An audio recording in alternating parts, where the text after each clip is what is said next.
Baturdays.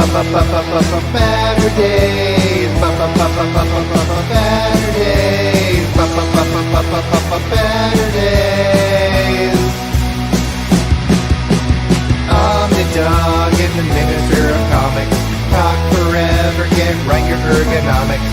Taking questions from the chat. With a name like that, you think they talk more about the fact.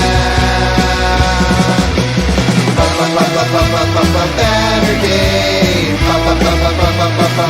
Baturdays. Baturdays. In the Bat Cave.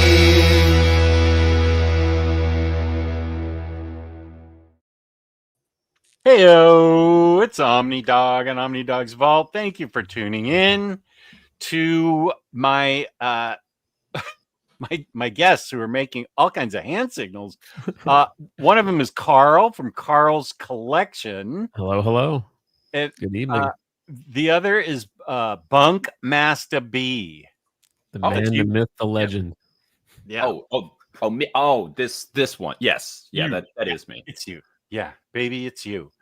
I was thinking about you today, and I realized, Bunk, that I call you Bunk now, but I remember when it was your real name you used to be in the chat, and I was like, what was his name again? Oh, that's how he came up with Bunk. This is true. Yeah. Bunk is it's an old nickname that goes back a ways, but yeah, actually the reason I did switch to this is because I became such a frequent chatter back in the pandemic days under my real name of both this channel and Very Fine that people started recognizing me and calling me by my actual name, and I was like, huh, my icon at the time is like me and my small daughter, and I'm just putting out there my actual name, which is fairly unique. I believe I am, at least in the United States, the only person that has that particular first and last name combo. So I was like, maybe I should, put a little something on it. So I switched that over to what had been an old college nickname and was my gamer tag, and kind of did that, and then just kind of grew from there. Nice. Carl's totally not my real name. It's Gary. Is your last name still Collection? Oh yeah. It's an old family name. Yeah. What Got a long line of collectors. It's what stuck, back in old England. The cabinets behind your right. What is in all those glass cases? That would be the family heirloom collection. It's where the family collection name bears its name. Yeah, I come by it honestly.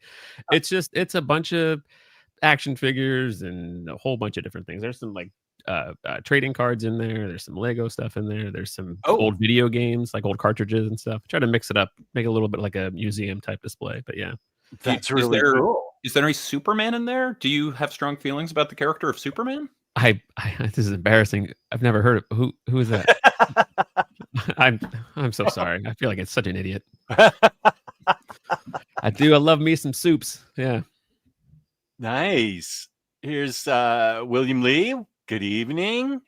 Not my nephew, but Ryan Bragg. By the way, for all this time that you have been highlighting Ryan Bragg, I feel like it never gets brought up that Ryan's profile picture is Zidane from Final Fantasy IX, which is just an objectively great choice. Like, if you're going to have a character in there, Zidane, Final Fantasy IX is a chef's kiss. Well, there you go, Ryan. Not only you named after my nephew, but Bunk approves of your profile pic. So that's two things you've got going for you. How did Bunk find the time for this with Silk Song out? What's Silk Song? So Silk Song is a video game that I have been waiting for like 7 years to come out. Shameless plug, Carl and I started a podcast. The first episode came out today. And in the podcast, at the very end of it, we talked about something outside of the world of comic books that we are excited about, or is just kind of living in our brain rent free. And I talked about how as excited I am for the upcoming NFL season. And honestly, I think this is the most excited I've been for football, and I don't know how long. The biggest thing in my life is that Silk Song is coming out. It came out on Thursday. It's the sequel to Hollow Knight, which is one of my all-time favorite games, and is a game that I played right after my daughter Johnny Rotten was born. And it's just like Mhm. great memories of after I'd put her to bed, I'd be there like playing it while like watching her and making sure she stayed asleep. And it was this beautiful, wonderful game. It's all hand-drawn art, and you sort of explore this world. And Silk Song, after being delayed for decades, and people thinking, like myself, thinking it would never come out, they announced a date, and they're like, by the way, it's coming out in 2 weeks. Came out on Thursday. After the kids went to bed, I played through the Eagles Cowboys game. The lightning delay helped with that. I work a hybrid schedule, and I usually work Fridays from home. I can tell you, I should probably be giving money back to my company. How little I did yesterday. Video game research is not part of your job title? You know, unfortunately, I mean, so I'm a risk analyst. I spent a lot of time in that game analyzing the risk versus reward of doing things. Turns out everything's risky. Everything in there is trying to kill you. In a video game? That doesn't sound right. But it is. I don't know how much time I've put in so far. While we were kind of waiting for the stream to start, I was drinking some coffee here, which is something I would normally not do this late, except I want to make sure that I'm on and I'm ready for for you guys. I've been excited for this, but also I want to make sure that after that, everyone else in the house will be asleep, and I will have time to go play Silk Song, not just on my Switch in the little handheld mode, but actually play it on the TV. Oh, yeah. So excited for that. That is living. But what that is all to say, that shows you how much dedication I have, that I would put all of that aside to be here with you fine gentlemen, and of course our wonderful friends from the chat tonight. Now that I hear how much you love it, the game Silk Song, and you actually are on the show, and I appreciate the fact that you didn't cancel on me to play 24 hours on this thing. Thank you. This is sincere. I appreciate both of you being here, but I get it when something you've been waiting for 7 years comes out. It's your favorite thing. Wow. And I talked with Carl about this, but I am not normally a video game day one person. Like I will get excited for video games, and then I'll wait a few years until it drops to be like $20, and then I'll be like, okay, cool, I'll pick this up. This was not just a day one. Like, I was in the days leading up to it, I was going on the Nintendo eStore and looking to see if they had it listed yet, so that way I could have it pre-downloaded. And it was just basically like, as soon as I got home, like the first thing I did was I grabbed my Switch, I bought it, and I had it downloading. So that way, once the kids were in bed and I could do that, I was ready to pick it up and play. It was go time. Go time. Backato, hey, how's it going? I got Backato. I got the last of the 4 Bat books that I needed that you recommended. So thank you. It looks really good. How tall is the pile of shame? I think you mean how many bookcases contain the pile of shame, because one Kallax, Billy, Kallax, Billy, and then all the books in that room. So about 8,000 books. I'm sure we will get into this more once we actually start the topic 2 hours from now. But this was not a what books do I own that I need to read. This was the what books am I excited to read and do that. And I sent these gentlemen an email a few days ago. Like, I was just starting to compile my list, and at that point the list was 18 deep, and only more was added to it from there. I thought we were supposed to get our top 10. Or we did. I had to trim it down to go ahead and do that. But, talking about how tall it just like kept growing. And I was like, I got to pare this thing down. I cannot be going in here and like being like, all right, guys, in the next 20 minutes, you're just going to hear me talk every book I haven't read. I'm such a poser. I mean, I read comics, but I was talking to Bunk about this before, but I don't have a huge stack of unread books because I kind of only buy the books that I really want to read, but I have so many books or so many, stories that I've not read. There's huge gaps in my comics reading, journey that there's plenty that I haven't read. So I have a list of things that I want to read. There's a couple things I do have that I should read, but my list is not, it's not an actual physical stack. It's just a virtual list of things that I need to read. And I guarantee you, I'm going to make that list longer by some of the things that we talk about tonight from either of your lists. When Carl told me that he buys books and then reads them, I didn't. It was like he was speaking to me in a language I have no comprehension of. No. See, the reality is that the sickness I have is collecting comic art.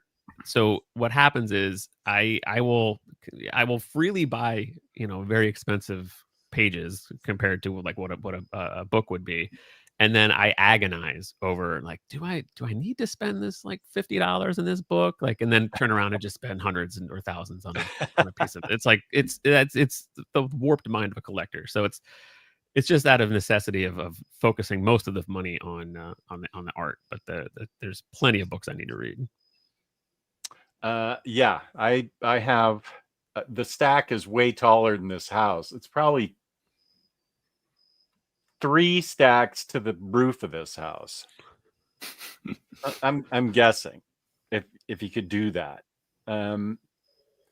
Lars is here. Welcome. Sunday there. Oh, Ryan Spain telling it how it is. Thank you, Ryan. Predictions for tomorrow. Whose house? Horns up. Yeah. I will be honest. I saw that Who's Up, and not being a Rams fan, nothing against them. That's just not my team. Yeah. I immediately thought, wait, is that a Swerve Strickland thing that I don't know? Because the wrestler Swerve Strickland, his thing is whose house? Swerve's house. And I was like, why are you asking Jess about that? He doesn't know who Swerve Strickland is. And I saw the horns up and I was like, oh, I bet that's the Rams. My prediction is that if they can keep Matthew Stafford upright and without aggravating his back, then they should win. If he goes down in like the first 2 tackles, I hesitate to think what's going to happen. He has to stay in every game. As someone who has Devontae Adams on one of my fantasy teams, I'm there pulling for you. Thank you. Carl, do you have any thoughts about the Rams? I don't have thoughts about the Rams. I actually, this season, it's funny that you say that you're like so amped up for this season. I don't know that I could care less about this season. You're not on board for the Aaron Rodgers experience for your Steelers? No, I'm not on board the Aaron Rodgers experience. It's I'm just waiting for something terrible to happen. So not that I want something terrible to happen. I just have a feeling it's not going to go well. So it is what it is. Backhater says, Bunk, love the new podcast. Thanks, man. Cool. Yeah, nice. We dropped a teaser for it yesterday, and then the first actual episode went live today. So, Tired Dad Comics Club, because we are at hearts tired dads who love comics, and we extend club membership to anyone who is some type of tired person. You don't need to be a dad. So plenty of things that you could be tired of, but I'm sure James will be hitting us with the link here in just a second. But yeah, it was a lot of fun. We'd basically been like texting back and forth for a while, and we're like, hey, why don't we just actually make time and record these? And I'm terrible at editing. So when Carl was like, yeah, I could go ahead and edit these and put them up, I'm like, fantastic, that's done. Now, mind you, when Bunk was busy playing his video games, I was doing some poor editing because I was shockingly tired because it was the first week of school and it was very busy this week. So I was like, after the video was live, I was like listening it back. I was doing some stuff today and I was listening and I noticed 2 different editing mistakes. I'm like, man, there's like 2 dual clips. I'm like, yeah, you know what? Whatever. That's just reality. That's life. Who cares? Enjoy. So yeah. You're a tired dad. Yeah, it is what it is. Well, that's actually the reason I was late tonight is I fell asleep at 7 with I asked my wife to wake me up at 10 of 8. So I happened to wake up myself at 1 of the 8 and I said, what the heck? I went downstairs and I said, did you remember that I asked you? And she's like, whoa, don't worry, it's all right. But Speaking of the dad part, though, is junior management coming over tomorrow for your guys' normal game day? she still has COVID. Oh, I'm so sorry. Hmm. She at this point along, in this many boosters into it, how are her symptoms going? They haven't. She has a sore throat now. The first few days of COVID, like she got it last Sunday, and I would say through Wednesday, she was just a little bit sleepy. She was at home doing her her hybrid job where she's working at home. But then I think yesterday she started to come down with a really sore throat. So I would just want to wear a mask and have her come over and enjoy it, but I got ruled out. My feelings don't matter. It's upper management and junior management, and they conspired against me. Are you gonna try and do any kind of like video chat, having it, or like just have like a like a phone going on voicemail, so that way, or a speaker phone, so you guys can watch and then like yell back and forth? I think she'll probably be texting me every Okay. 2 minutes because All right. that does tend to happen. All right, as long as you guys get to experience the game together, even if you aren't actually there together. Yeah, I used to have DirecTV, and she had regular cable, and DirecTV was like 5 seconds ahead of regular cable. And they go, "Did you see what a TD?" And she's like, "Dad, I'm 5 seconds behind." "Oh, what a great TD!" And I'm like, "Oh, sorry, I forgot." When my dad and I text back and forth for things, we very early in the game we figure out whose stream is ahead, and then we basically say, okay, it looks like we've got this much buffer. Everybody has to wait this long to actually send your text. I'll do that tomorrow. Good idea. Lon, welcome, What's up, Lon? welcome. Juice Dragons too. All-star What's going cast on here. Yeah, I was going to say, who, of course, we got to meet Jewish Dragons down at Heroes. Yeah. So, yeah, that was super cool. Very good guy. When will Bunk read Strangers in Paradise, I wonder? Ice emoji. Alon. Come here.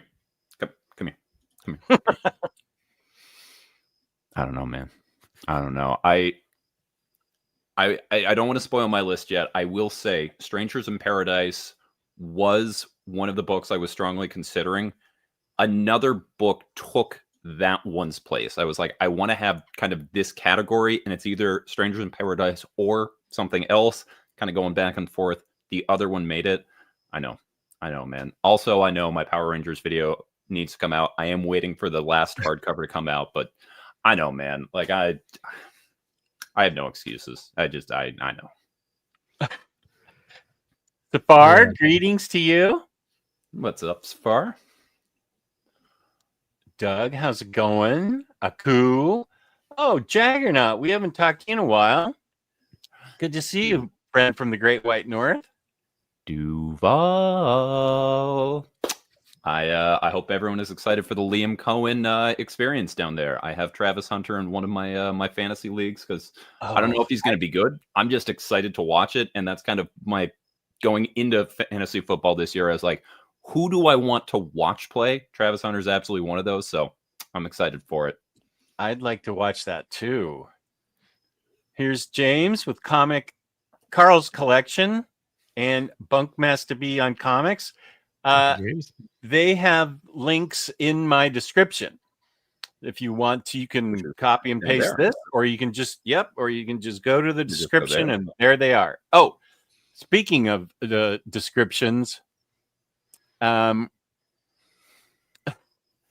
Panelbound Comics, where I have code Omnidog and 5% off shipping for more about the Omnidog sit, there's a 50% off Vertigo book sale, and the link is in my description also. If you need whatever you need Vertigo wise, it's 50% off at Panelbound Comics.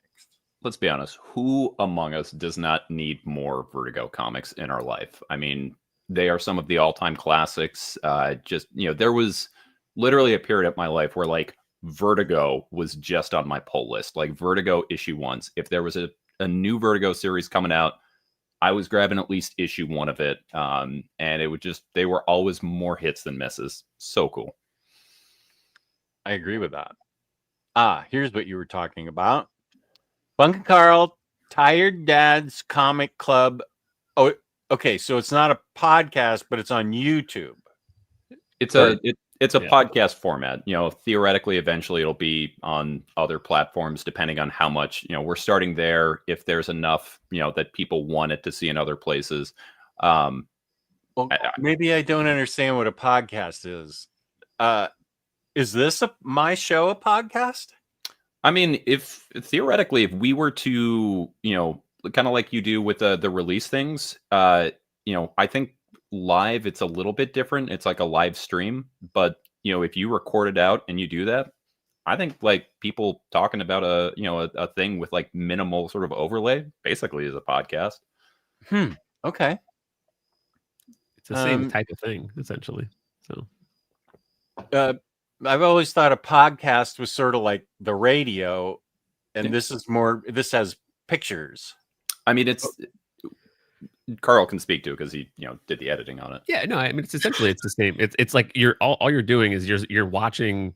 You're essentially watching the podcast being recorded. It's the same type of thing. It's just a podcast is a discussion on something, and so like the live stream is essentially it's the same thing. So we recorded it on a Zoom call, and then it saved the file, and then just kind of chopped up the file a little bit and put it on YouTube. So it's essentially it's the same thing. And I mean, honestly, even on like Spotify, a lot of podcasts now are adding a video component, so you can actually see the talking heads and people actually go ahead and talk. So like I'm a big fan of the Ringer Fantasy Football podcast, and by default, when you load that one up on Spotify, you will see first off the bouncing logo for the show, and then it comes in and you see the three guys. And if you want to keep it on video, you can watch the whole time, or you can click a button and switch it to audio only. But okay, good.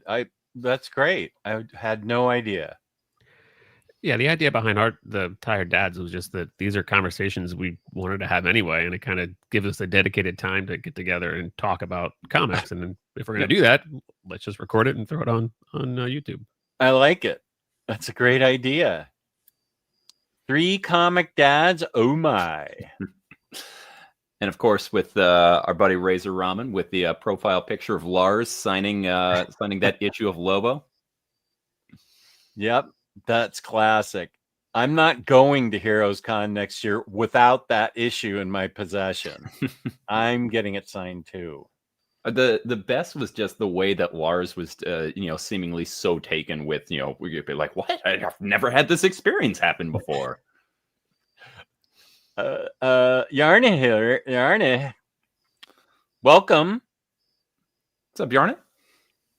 Sazmurf, light it up. That's right. No spoilers here for anyone who didn't watch SmackDown last night. Carl, don't even give me that face. Do not give me that face. But for those in the know, Chicago popped. I mean, that place went loud. Is that where SmackDown that was in Chicago? SmackDown's location last night? Yeah. Okay. And the last segment of the night was something that people had been hoping for, and at this point kind of expecting, and was a payoff to a few segments that had been happening. And it was a hometown favorite for Chicago crowd, and it was cool. It's it's showing that their dedication to sort of long-term storytelling is still in place, that they're setting up things that are having payoff down the road, that are moving pieces. So it was cool. Aku, hey Omnidog, Bunk, or Carl, about to start Jed McKay's Moon Knight. Excellent taste. I know it has vampires in it. Excuse me. Does it get horror centric if you have read it? I have read it. I love it. I would say it feels like the first 2/3 of it are vampire-y with a lot of interesting twists. Like, it's not a spoiler for me to tell you that at the Midnight Mission, where Moon Knight is helping people out, he has vampires working for him, and you get to learn how that happened. And he gets a little he has some feelings about that that he maybe has to work through during that run. And I feel like I'm spoiling it, but this is part of why I love it. He has like a white suit, and his face is covered, not with a hood, but it's like his Mr. Knight persona, for those that are familiar. Yeah.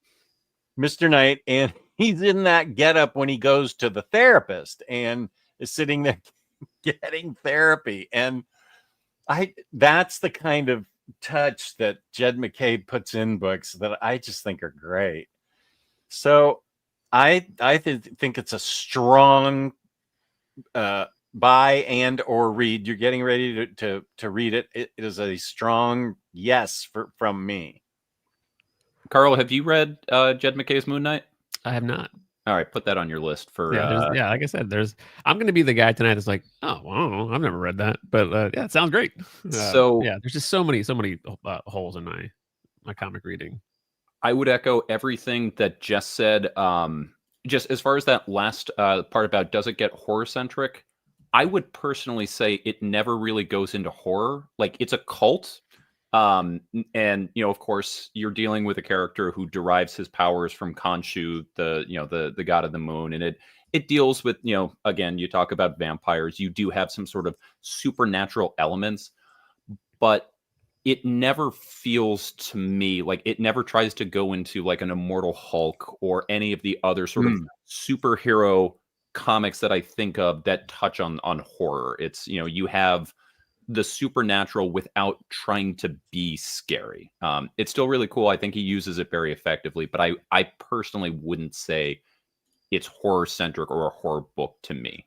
Do they, outside of the Mr. Knight stuff, are there other elements of that story that they borrowed for the Moon Knight show, which I did watch? I watched the Moon Knight series. I only made it through like the first 2 episodes of that show, so I would be the wrong person to ask about that. I saw 3 episodes. I didn't hate it, so I'd like to go back and finish it, but I don't recall anything taken from Jed McKay's Moon Knight. Okay. Is that where Mr. Knight like originated? Like that persona, or I think so. I mean, not in the Jed McKay Knight series. was the Lemire Greg Smallwood run. Okay, so maybe that's okay. Okay. Another one you should put on your list, Carl, is Jed McKay's Black Cat. It is awesome. You can just, Carl, go ahead and just write down for Omnidog recommendations anything McKay has ever written. Just the whole all of it. All right, I am a huge that's easy fan. You're right. Hey, Phil, welcome. Silk Song is destroying me. Somebody else in your club there, Bunk. So this was such a big deal. There were a whole bunch of other video games that were slated to come out that day that when they heard Silk Song was coming out, they pushed their own release date back. Like, this is a huge deal. That's respect. So yeah, especially if someone is jumping into Silk Song without having played Hollow Knight before, there's a learning curve on it. Like, it's a game where you are meant, even as someone who like 109% completed Hollow Knight, I've still died a number of times. That's like part of the experience of the game, is learning, going new places, trying, dying, coming back there, sort of getting a little bit better, learning what you learned when you died to go on and go forward. It's a game that, like, death is supposed to happen. So like, if you go back to where you died, it's very like Dark Souls like, where you can recover. If you get back to where you were, you'll see like a silk cocoon, and if you hit it, you get the stuff back that you would have lost. Oh, that's cool. I like Yeah. that. Somebody else said something about Silk's song. James is playing Silk Song also.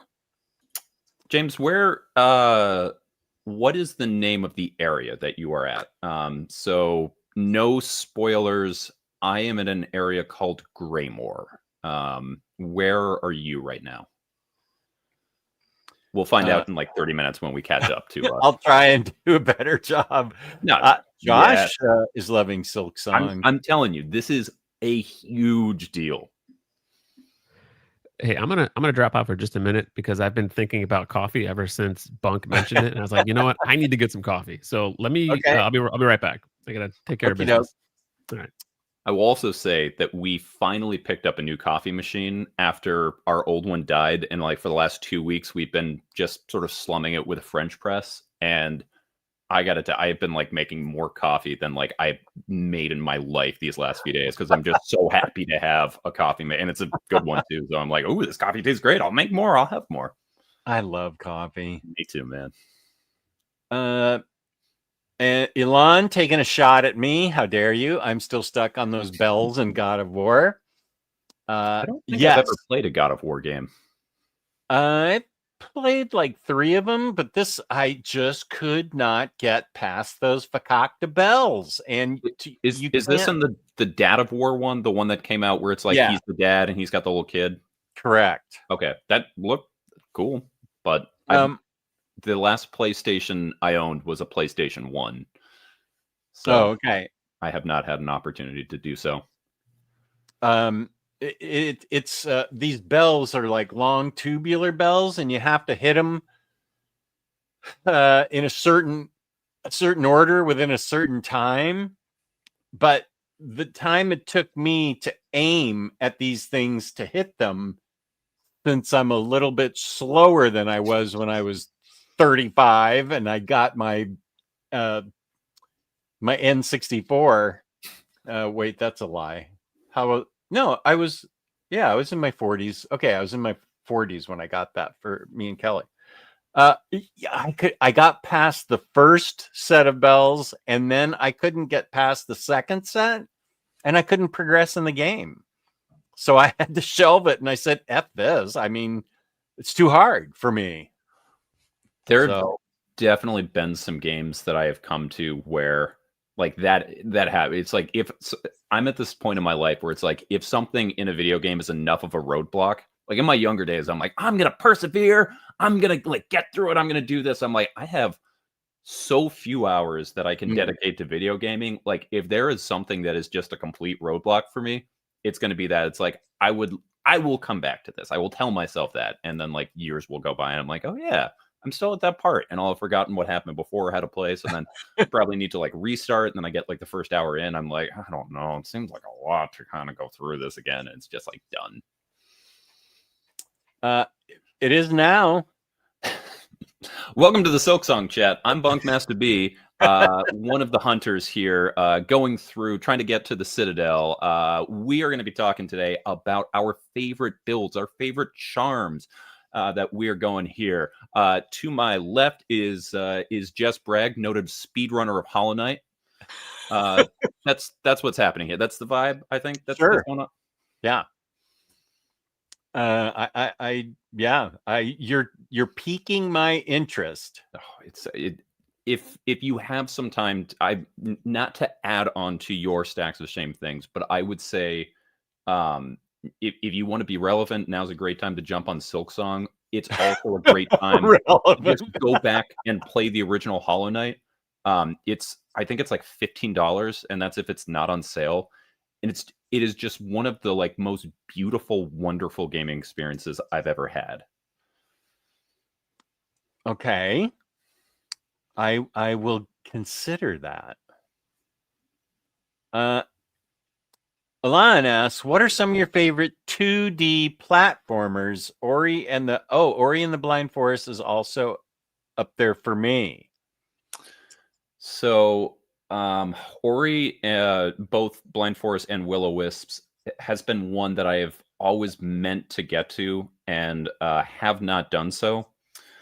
I would say it's not necessarily the same genre because it's a little bit more isometric. I'm a huge fan of Supergiant in the games that they put out. So Bastion Transistor is my favorite that they've done there. But right before going to Silksong, I just put a ton of time into Hades.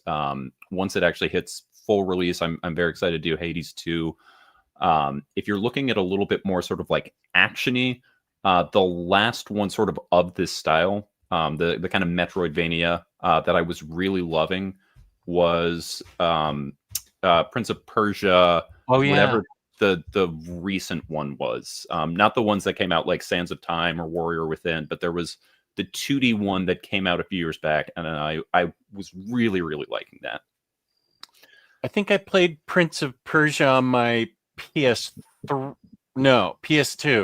Okay, so that would have been the first one that came out was Sands of Time, the one where you can like rewind and where you're sort of like going through, and then like if you fell in a pit, you can rewind, and the prince goes, no, that's not what happened, because the whole game is like him telling a story, and so as you're going, he's like narrating what's happening, and you can kind of like go back.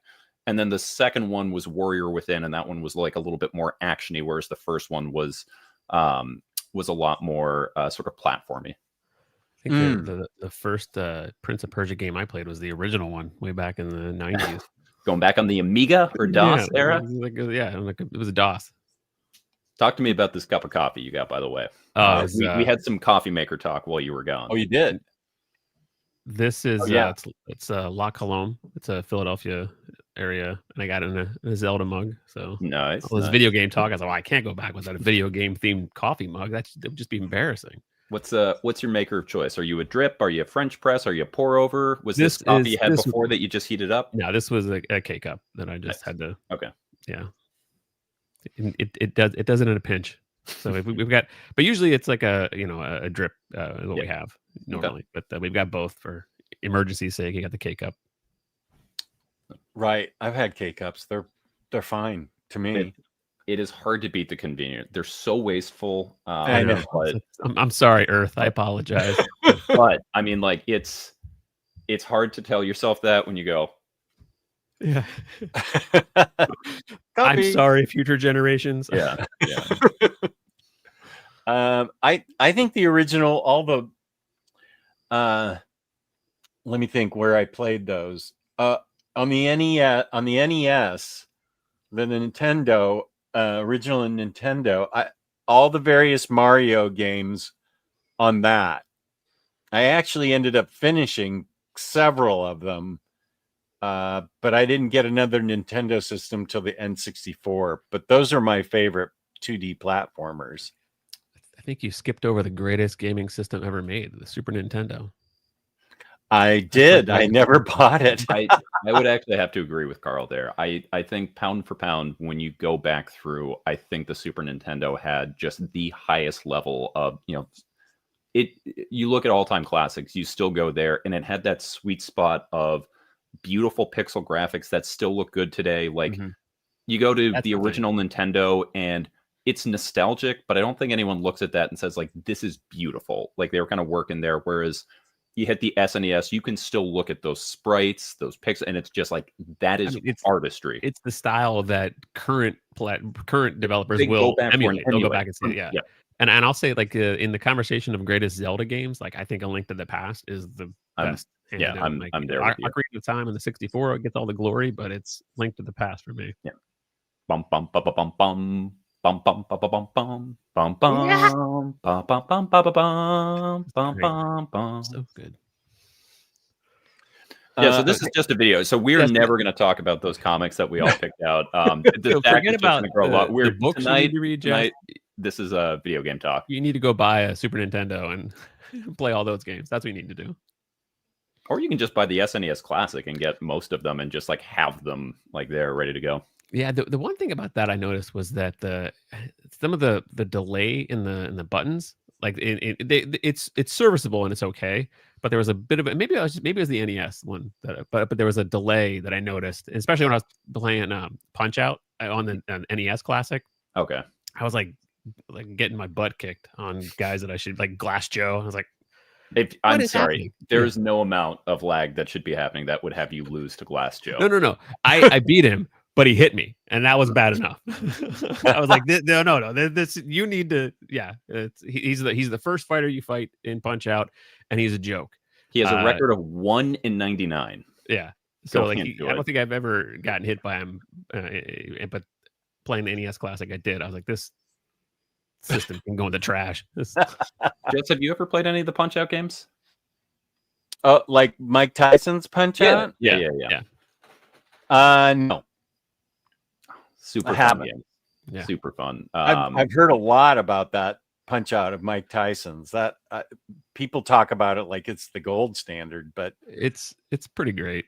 It's a game that sort of masquerades as a sport game, but really it's more of like pattern recognition. You know, but you have these like crazy over the top characters that you're fighting against, and you go as this like tiny little character, Little Mac, and it's these sort of, you know, maybe not the most PC depictions of the different countries that you go to, but it's super fun. Very true. The Super Punch Out on the Super Nintendo, amazing, and actually the Wii Punch Out is very one of the good. most charming games on the platform. I would agree. I love the Wii. Dr. Elevator sees what's up. The Punch Out Wii is also a great game. Yeah. FDO, welcome. You're 22 minutes late. That's fine. You haven't missed. We've just been talking about coffee and Punch Out. Safar, I started collecting comics last summer thanks to Jess and some other guy, and now I am running out of space in my apartment. Yes, most of it, 95% at least, is unread. Welcome to my world. Perfect sure that you're watching me. Some beautiful shelves though. When I was living in an apartment, I basically had to switch to digital only reading. You know, I was kind of out of comics reading at that point, and anything that I did was basically entirely digital, just because, to your point, apartments don't have a whole lot of space. Now you've got a basement that I can just go to and be amongst my comics, and still they stack up, and we have shows like this where I, you know, talk shamefully about the books I haven't read. But apartments, oof, rough.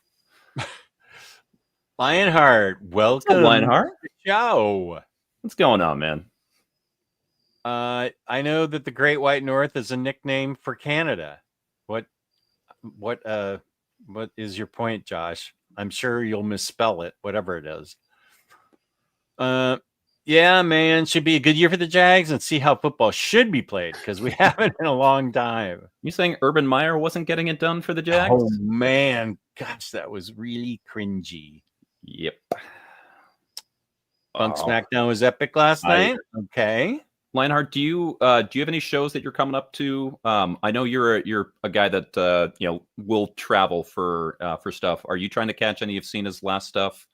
Are you know, do you have anything that you know for the rest of the year you're going to? And we'll catch up in 30 minutes. I'm curious about that. I'm trying. No. This is part of don't speed. Come on, man. This the way it goes. Right, this is why people come to the Jess shows. I was gonna say, this is the show. That is, I guess you're right. Do you think Streaky the Super Cat is propaganda that cats are inherently jolly given the opportunity / ability? You should this is a crazy recommendation, but there's a Super Pets paperback collection where Crypto and Streaky get into it. Sort of like with the tug of war, and Supergirl and Superman are there, and they have all kinds of competitions, and Streaky is a cat of vengeance. She is ready to tear Crypto a new one. So I don't know that she's propaganda, and I don't even know if she's a she. Is that series part of the, because I only know the Super Pets through Art Baltazar and Franco's Tiny Titans, and then the stuff they did there. Is that part of that, or is that a different series?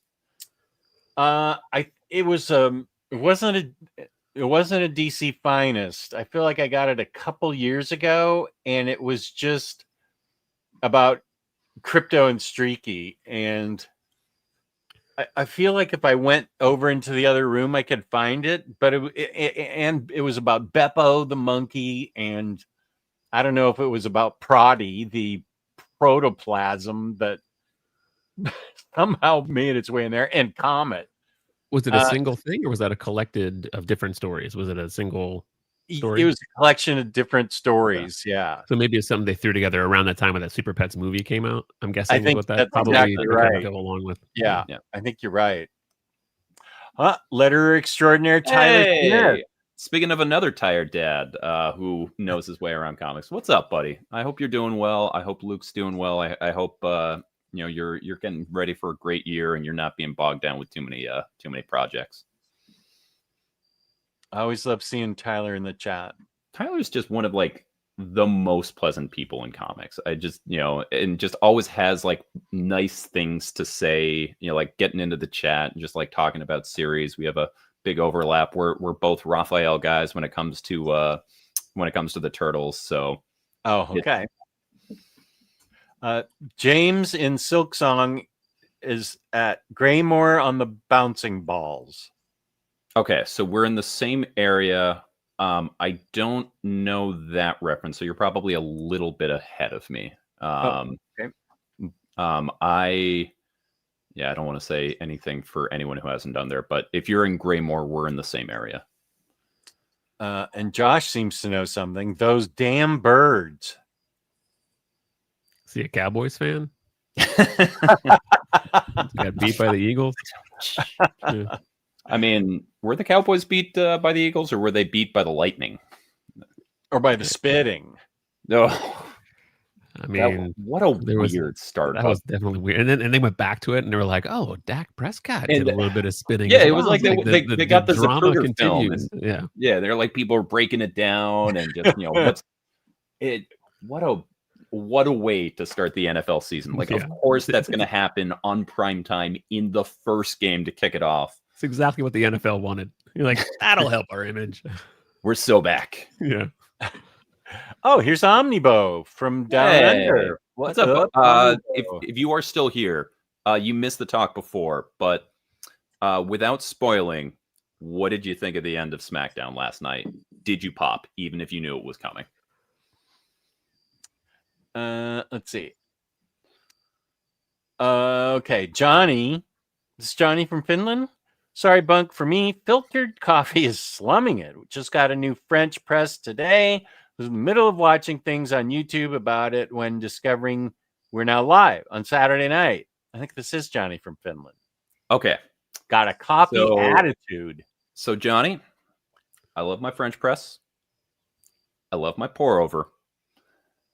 But as someone who the majority of my coffee is something that I drink in the morning while I'm getting ready to go, and as someone who splits coffee with his wife, and one French press is really not enough coffee for the both of us for the day,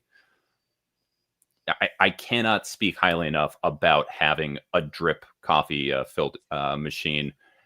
And especially the ones that they have now. If you're doing your research, they've gotten so much better. Like the one that we just got, it's brewing at a high enough temperature to hit maximum extraction. So it's getting the water to just below boiling, just like you would with a French press. It's wetting the beans before the actual boiling part, so that way it starts releasing the carbon dioxide for a more flavorful taste. It's got a wider area, so that way you're not just hitting one single part and then it's spreading out. It's making sure that everything's getting hit. I'm a big fan. Wow. What's that brand again? So the one I went for is the Ninja 12 cup. I was going between that and the Locavore Mocha Master or Locaverm. And what really did it for me is the Ninja was like a third of the price, which when you have car payments for the first time in like a decade because a tree falls in your car, that matters. And also the Mocha Master isn't programmable, so it's not like the kind of thing that you can set it up the night before, say like brew at this point, and that's kind of a must. So we have the Mocha Master. You have the Mocha Master? Yeah, it was a gift from my wife's parents. So, and I was like, oh, we needed a new one. Like, oh, we've got one we can get for you. And I was like, all right, cool, whatever. And then it was apparently this like very expensive coffee I'm like, All right, next thank you. episode, I want to get into questions about that Mocha Master because I did more research on coffee makers than I've done in my life, and this is already a Silk Song podcast. I'm not trying to turn this into also how do you brew your coffee podcast. I guarantee you, Bunk, you have already thought more about my coffee machine than I ever have. Well, I'm going to make you think more about it next time we record. All right, I like it. Omniverse, I mean, Omnibo is inviting you to be on Aussieverse. Listen, man, all you got to do is invite me. I've never turned down an invitation to go on a live stream. So hit me up and we'll make it happen. This show's really fun. Those are really good guys. I like Aussieverse. What Jess gives off Elderbug vibes for real. Bapanada. Do you understand any of that? Bapanada. Yeah, it's a Hollow Knight thing. So from the I believe Elderbug was from original Hollow Knight when you first go into the town, and he's basically, so the idea is in Hollow Knight you find this last remaining town in a world that's kind of moved on, and he's just kind of hanging out, and he's like, I'm kind of the last one here, and he's just holding it down, and the town ends up getting built up over time, but he's just a chill dude who's just like there as you come back and you sit on your bench. He's like, oh, you made it back through. I'm happy to see you. And he's just like, he's this very like guy that you're looking, and you come back through and you just get excited to see, and it's like, I get a second to chill. I get to hang out here. It's also, as someone who's a lover of soundtracks, Jess, you would love the music from Hollow Knight and Silk Song. And they also have, I would say, give it a, if you don't end up buying it, I would say, honestly, if you're just looking for something like orchestral you can put on as background, go onto Spotify, give a listen. And they have some beautiful vinyl sets of the soundtrack. Oh, that sounds good to me. And this sounds like it might be a compliment. Elderbug, 100%. Yeah, Elderbug is peak. Like Elderbugs, if he was going to say is giving off Zorn, that's where you'd be like, come on, man. Like, what are you talking about? Elderbug, like, he's just like, you're always happy to see Elderbug. You go there, and again, he's just chilling out. He's just going. He's like, oh, you made it to this new area. That's cool. I heard about that. Right on, man. Oh, well, thank you, Yarne. I really appreciate that. Oh, Comic Pals, Sean, what up? Hey, I've actually been playing Silk Song while listening to this conversation. Also, what Bunk wishes he was doing right now. I was gonna say, no. This is exactly where I want to be. But like I said, I apologize. Coffee partly so that as soon as we get done here, I can go play more. Yeah, sorry, I got my order wrong. Yeah, Sean, I do want to know, since I know you have strong feelings about the Second City Saint. Did you watch SmackDown last night, or at least the segment? And if so, I'm very curious to hear your thoughts on that. I'm glad to see Sean in here. Awesome. One thing I love about Hollow Knight Silk Song is art direction. The blend of areas from one to another. I miss art direction. 100%. I mean, everything just has such a vibe. It's hand drawn. Like, when you look at the character sprites in the areas themselves, like everything like uses different color palettes. So you have, your cities that are like mostly blues and blacks, and then you get out and you get these lush areas that are mostly green and kind of sprawling. You have little yellow undertones showing that like this is an area that's sort of grown over with it, and the music changes everywhere. Again, this is now just a Silk Song and Hollow Knight cast. We're never talking about comics here because this is my happy place. This is where I want to be. If I'm not playing Silk Song, I want to be talking about Silk Song. Wow. I'd be getting me kind of excited. It's essentially, it's gotten me, because when we talked about on our conversation, Bunk, I wasn't familiar with Hollow Knight, but actually I am. I do remember seeing the character. I looked it up afterwards, and I was like, I guess I need to get it for my Switch now. I got to play the original so I can be one of the cool kids. I mean, I feel like this is going to be one of those things that you remember that SNL sketch that came out a few years ago? It's like Duolingo for talking to kids. Highly suggest if anyone hasn't seen it. One of the better SNL sketches from like the last 5 years. I want to say, who's the woman that was in the Twilight movies? Kristen Stewart. Kristen's. I think it was the episode she was on, and it was like a pre-recorded where it's basically like when you're that friend that doesn't have kids and like trying to engage with like when your friends have kids or like your nieces and nephews and just like how bad you are at that. And so it's like it's Duolingo, but instead of learning a language, you learn how to talk to like kids. And it's basic. And like after doing this, she's like, "So that's a cool backpack. Do you guys like chicken nuggets too?" I feel like playing through Hollow Knight and being able to talk about Silksong is going to be like that for like the internet for at least the next month. Wow. Well, I guess if I want an internet, I got to go. I mean, at least by the by the original one and play it. Maybe not the new one, but I mean, if there's a good chance if you play through the original Hollow Knight, you're gonna God, it's happening. Yeah, especially because they made it so dang affordable. Like Yeah. I said I like to wait a few years until games are $20. At launch, it's $20. Oh crazy. wow, Silksong is? Silksong, yeah. I just Wow. looked on Switch. The original is 15. That's what it came out at. Yeah, That's crazy. That's like nothing. you know, like- Exactly. Yeah. That's what I wait for games to get down to. And this, they're just Yeah. like, no, we're good. especially now, like in the world of DLC and like Mhm. all the stuff you can buy after the fact. Like, Hollow just Knight wait. came out with like yeah. 4 DLCs, all were free.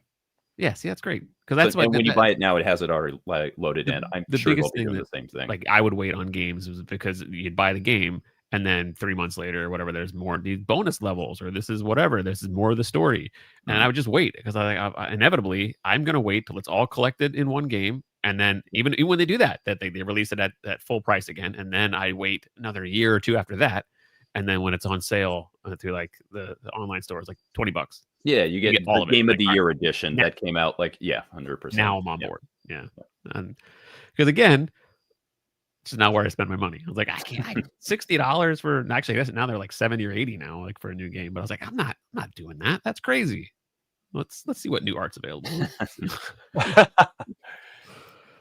I jumped on Spooey. I jumped on just in time to hear about SNES games. Yeah, I feel like maybe even slightly more than wrestling, video games are in the Venn diagram big time of comics. Well, Spooey especially. Like Spooey is an old school gamer, and like that's right. yeah. So especially like those early eras, like he is in the know on that. Like especially kind of those classic Capcom, your Mega Mans, your everything like that. Even really obscure stuff. Spooey, if you're sticking around, I actually have not sent you a message about something because I was going to go on this and do that. So little tease for you. Just get the Switch sub service to get the Nintendo library. Such a great deal. I have a reason to have a Switch. Just play the old games. Gio told me that there's a DLC now for the Kirby game, which I love on the Switch. But I'll have to have him tell me more about it. It does cost, I think, maybe $20 or something. So I need to find out more about it. I still play the Punch-Out games on a regular basis. So fun. And just, yeah. Keep an eye out for Memories in Orbit. I have never heard of this. Josh, hit me up with a link on that, because I am absolutely not going to remember that after the stream, especially once I go back to play Silksong.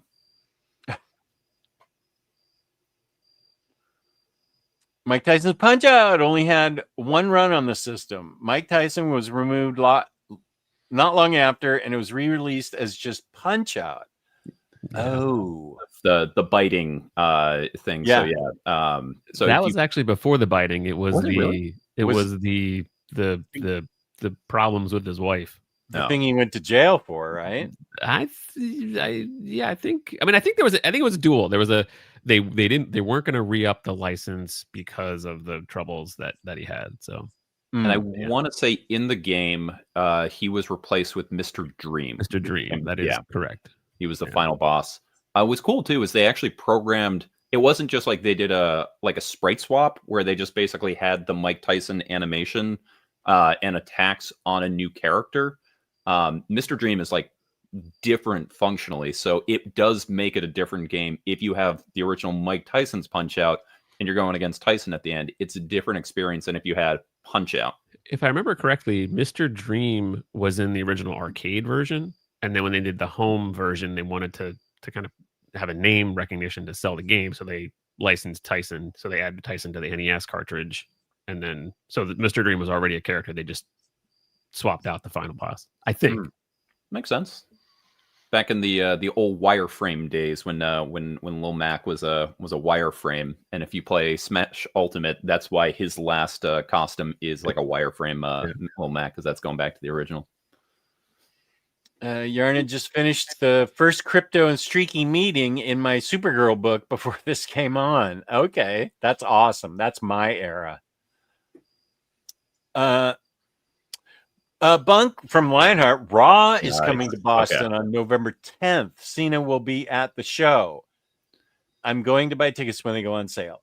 Nice. Yeah. I mean, and I'm especially like, I feel like that'll still be close enough to where ESPN is getting the license, for the PLEs, that I think they're really going to try and be pushing things, obviously pretty close to Cena's last date. That's going to be a crazy show. I'm jealous, man. That's going to be so cool. I still think, is that actually going to be his last? They've said it's the farewell tour, but by the way, Carl will not officially comment on whether or not he watches or is a fan of wrestling. But you guys out there, you be the judge based on his comments here. I'm sorry, just things that I've heard. Yeah, he just goes on Reddit r/square circled a lot. Speaking of Lionheart, you've seen. I'll get to the point after I ask you, Bunk. The room we had the meetup in Friday night at Heroes. The one we did at the Drink and Draw? Yes. Yep. That room. Mm-hmm. If Lionheart brings down his system and manages to find a TV and challenges Very Fine Condition to Street Fighter, do you think we could fill half that room with people watching both of them? Honestly, yes, and especially if it gets streamed, there is absolutely going to be an audience for that. Very Fine versus Lionheart has been a long-running competition that's been going on, and especially if Omar, I feel like, is kind of stuck in Street Fighter 2. Maybe you could push him to. I feel like he might do some 3. Like on Dreamcast. I don't think he does anything with the Alpha series, whereas Lionheart goes deep. And I feel like Lionheart would want to just like run the gamut. So it's like we do they do a best of 5 of Street Fighter 2. Obviously you're going to go turbo, and then you go to 3, and then you go to 4, and you go to 5, and just like kind of running through the different characters, working the Alpha series. Obviously he's got Morgan there, so you could do some Darkstalkers, you could do some Marvel versus Capcom. I absolutely think that would be something that people would be in for. I hadn't thought about live streaming it, but yeah, that sounds great. Oh, I mean, think about how much fun people had watching you guys play Mario Party, and the idea of then getting this going and the smack talk all happening there. Yeah. I 100% think that would be a thing people would tune in for. Yeah. Very Fine is quite a smack talker. You are correct. I don't know about Lionheart. He seems to kind of keep it low key, but he just wants to play Omar.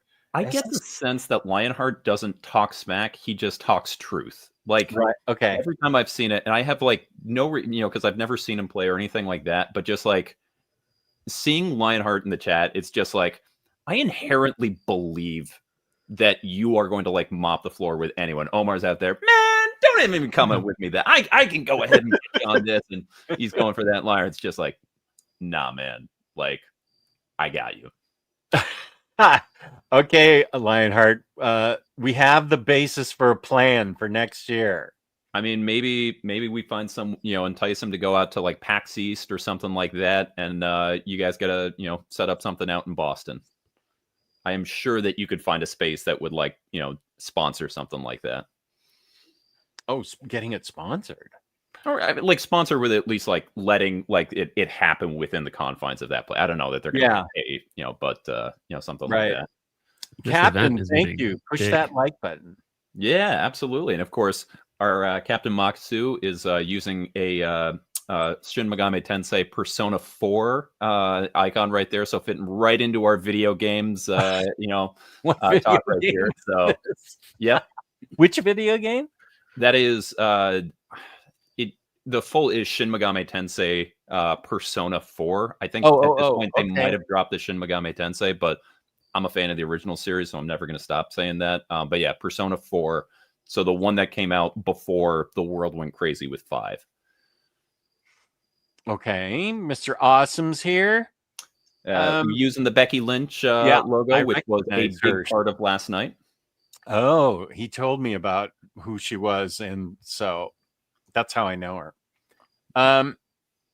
I probably have this book, Josh, because I love the Super Pets, but this is a reprint of the Silver Age stuff. I do feel like I have this Super Pets story book, though. Maybe Josh has friends who were doing it in the Silver Age. I mean, that man's good at making friends. Like, he's a bad friend. People don't like being around him, but he's good at making friends.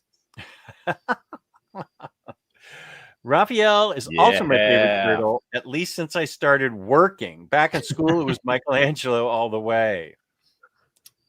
I feel like I came on to Raphael later in my life. I think I was Leonardo earlier in my life, and then I was just like, again, as life went on, I was like, I think I'm a Raphael.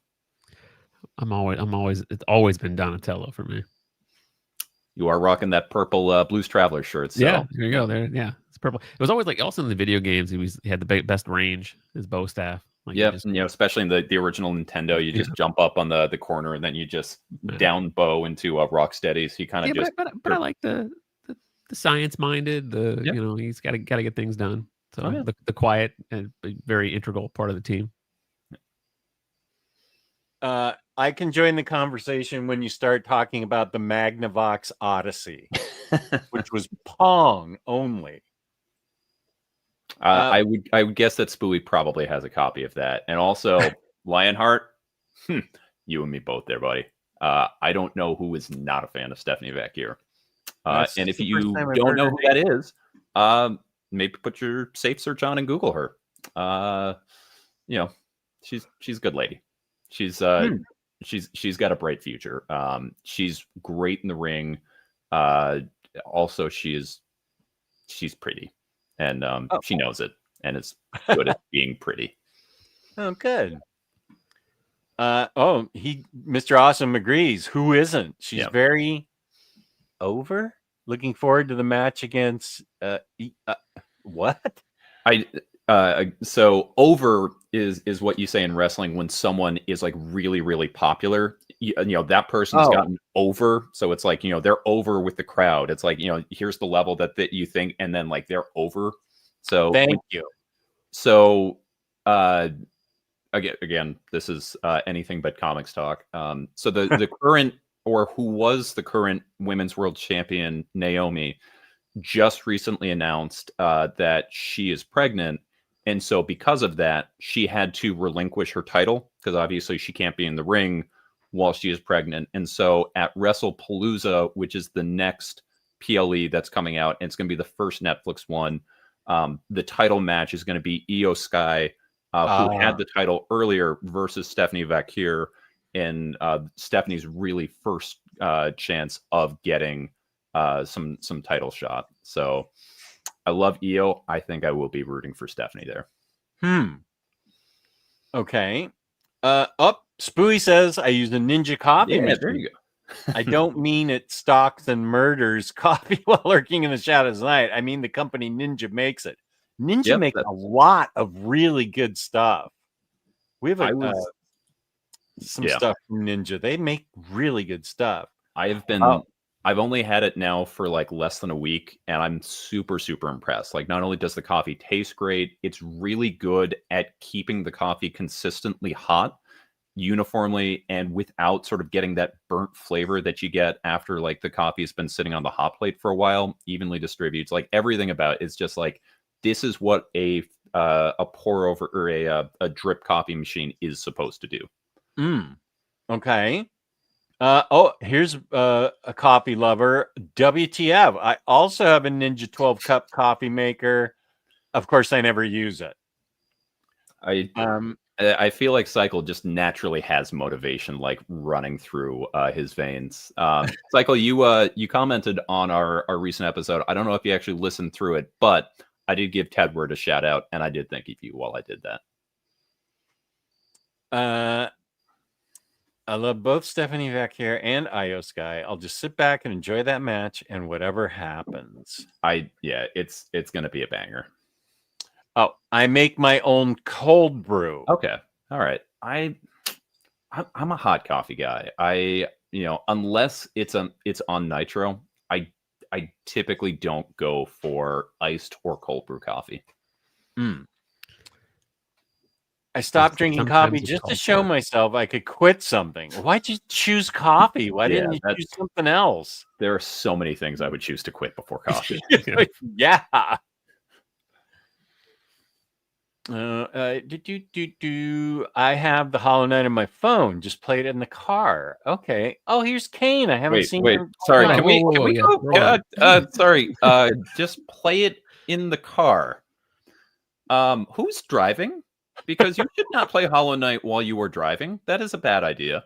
That's an added level of difficulty that I don't know that. Hollow Knight is already hard enough on its own, especially if you go with Steel Soul mode. You should not add playing while driving. Like, that's a bad call. Yeah, maybe Josh mistyped it. I don't see how you could play a video game on the car while it's driving high speed. He sits on top of the car and plays it on his Switch or phone. I mean, Josh has driven me. I have been in his car. And he did not play Hollow Knight while we were there. So good. I'm gonna hope that he's not talking about just like pulling it out and being like, ooh. Especially, I don't think it is on mobile. I'm gonna jump ahead. Sorry, but he does say he confirms it's the music. He plays. The soundtrack. Okay, soundtrack. Yeah, no, that's not to let us live in that reality where we spend the next 20 minutes thinking like how. I kind of like the idea that we just spend this whole talking about Hollow Knight and just shaming Josh for all of his tendencies. Like, that is the stream I want to be part of. But yeah, listening to the soundtrack in the car, actually, that sounds pretty amazing. Kane, it's been a long time. So happy to see you. What is up, Kane? Glad to see you here. YP, good to see you. Is that a new Silk YP? I don't remember that being YP's. Like, YP always brings the heat with the pictures. I don't remember that one. Gee, I feel like I've seen that Silk for a while, but maybe I just haven't seen YP in the chat enough. Yes, Johnny from Finland.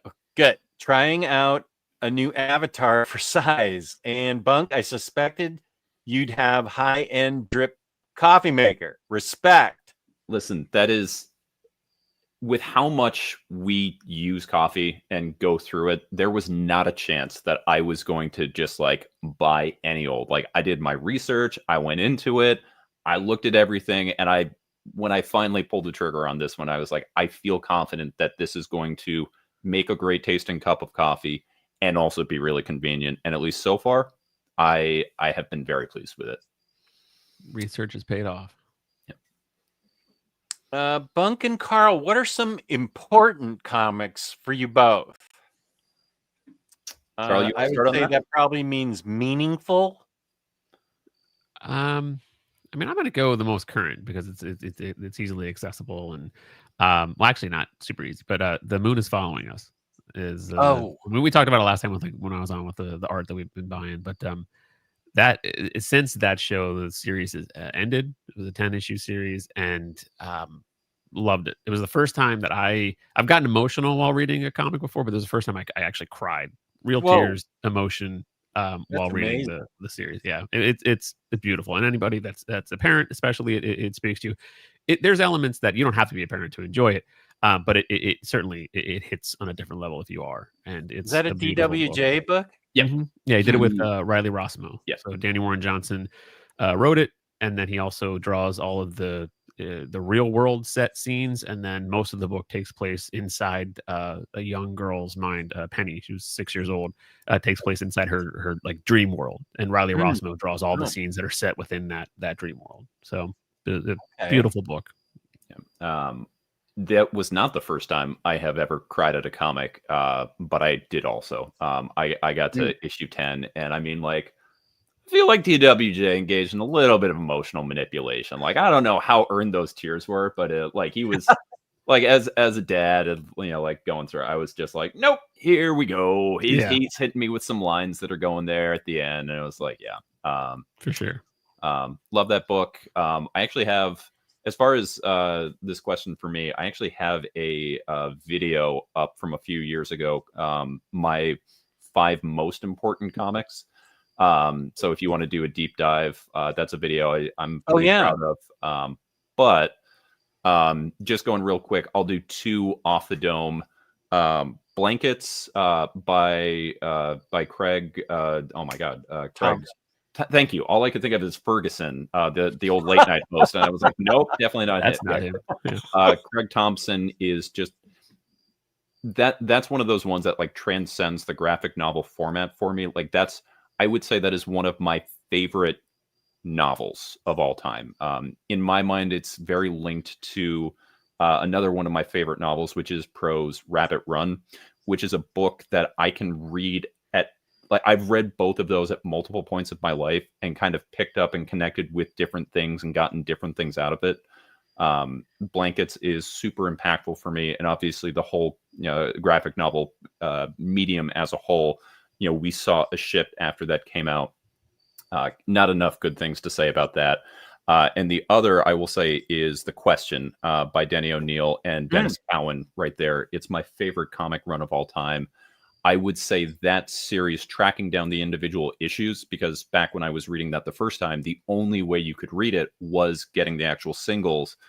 That was where I went from being a fan of comics to a comic collector. Like, for that, anytime I was in a different city, in a different state, anything like that, I would find what local comic shops there were, and I would rummage through all the issues that they had, going through the back bins in order to try and complete my my Question. First the run and then every appearance. Like the height of it, when I was on the crew team in undergrad, we had spring break. We went down to Charleston, South Carolina, so that we could row twice a day because it was so warm. And one of the days that we were driving back, our route took us by this really big comic shop. And on like the 3rd day that we were there, I told my team, drop me off. I will walk back to the hotel. The hotel was probably about 2 miles or so from this place. And they're like, that's insane. Like, you don't know where you're going. I was like, you will do this or I will walk from here. And I had such a fun time flipping through there.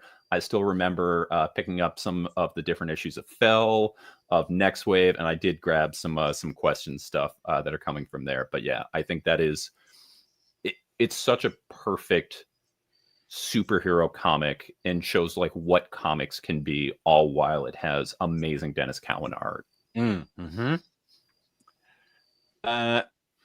Great answers from both of you. Here's a demand.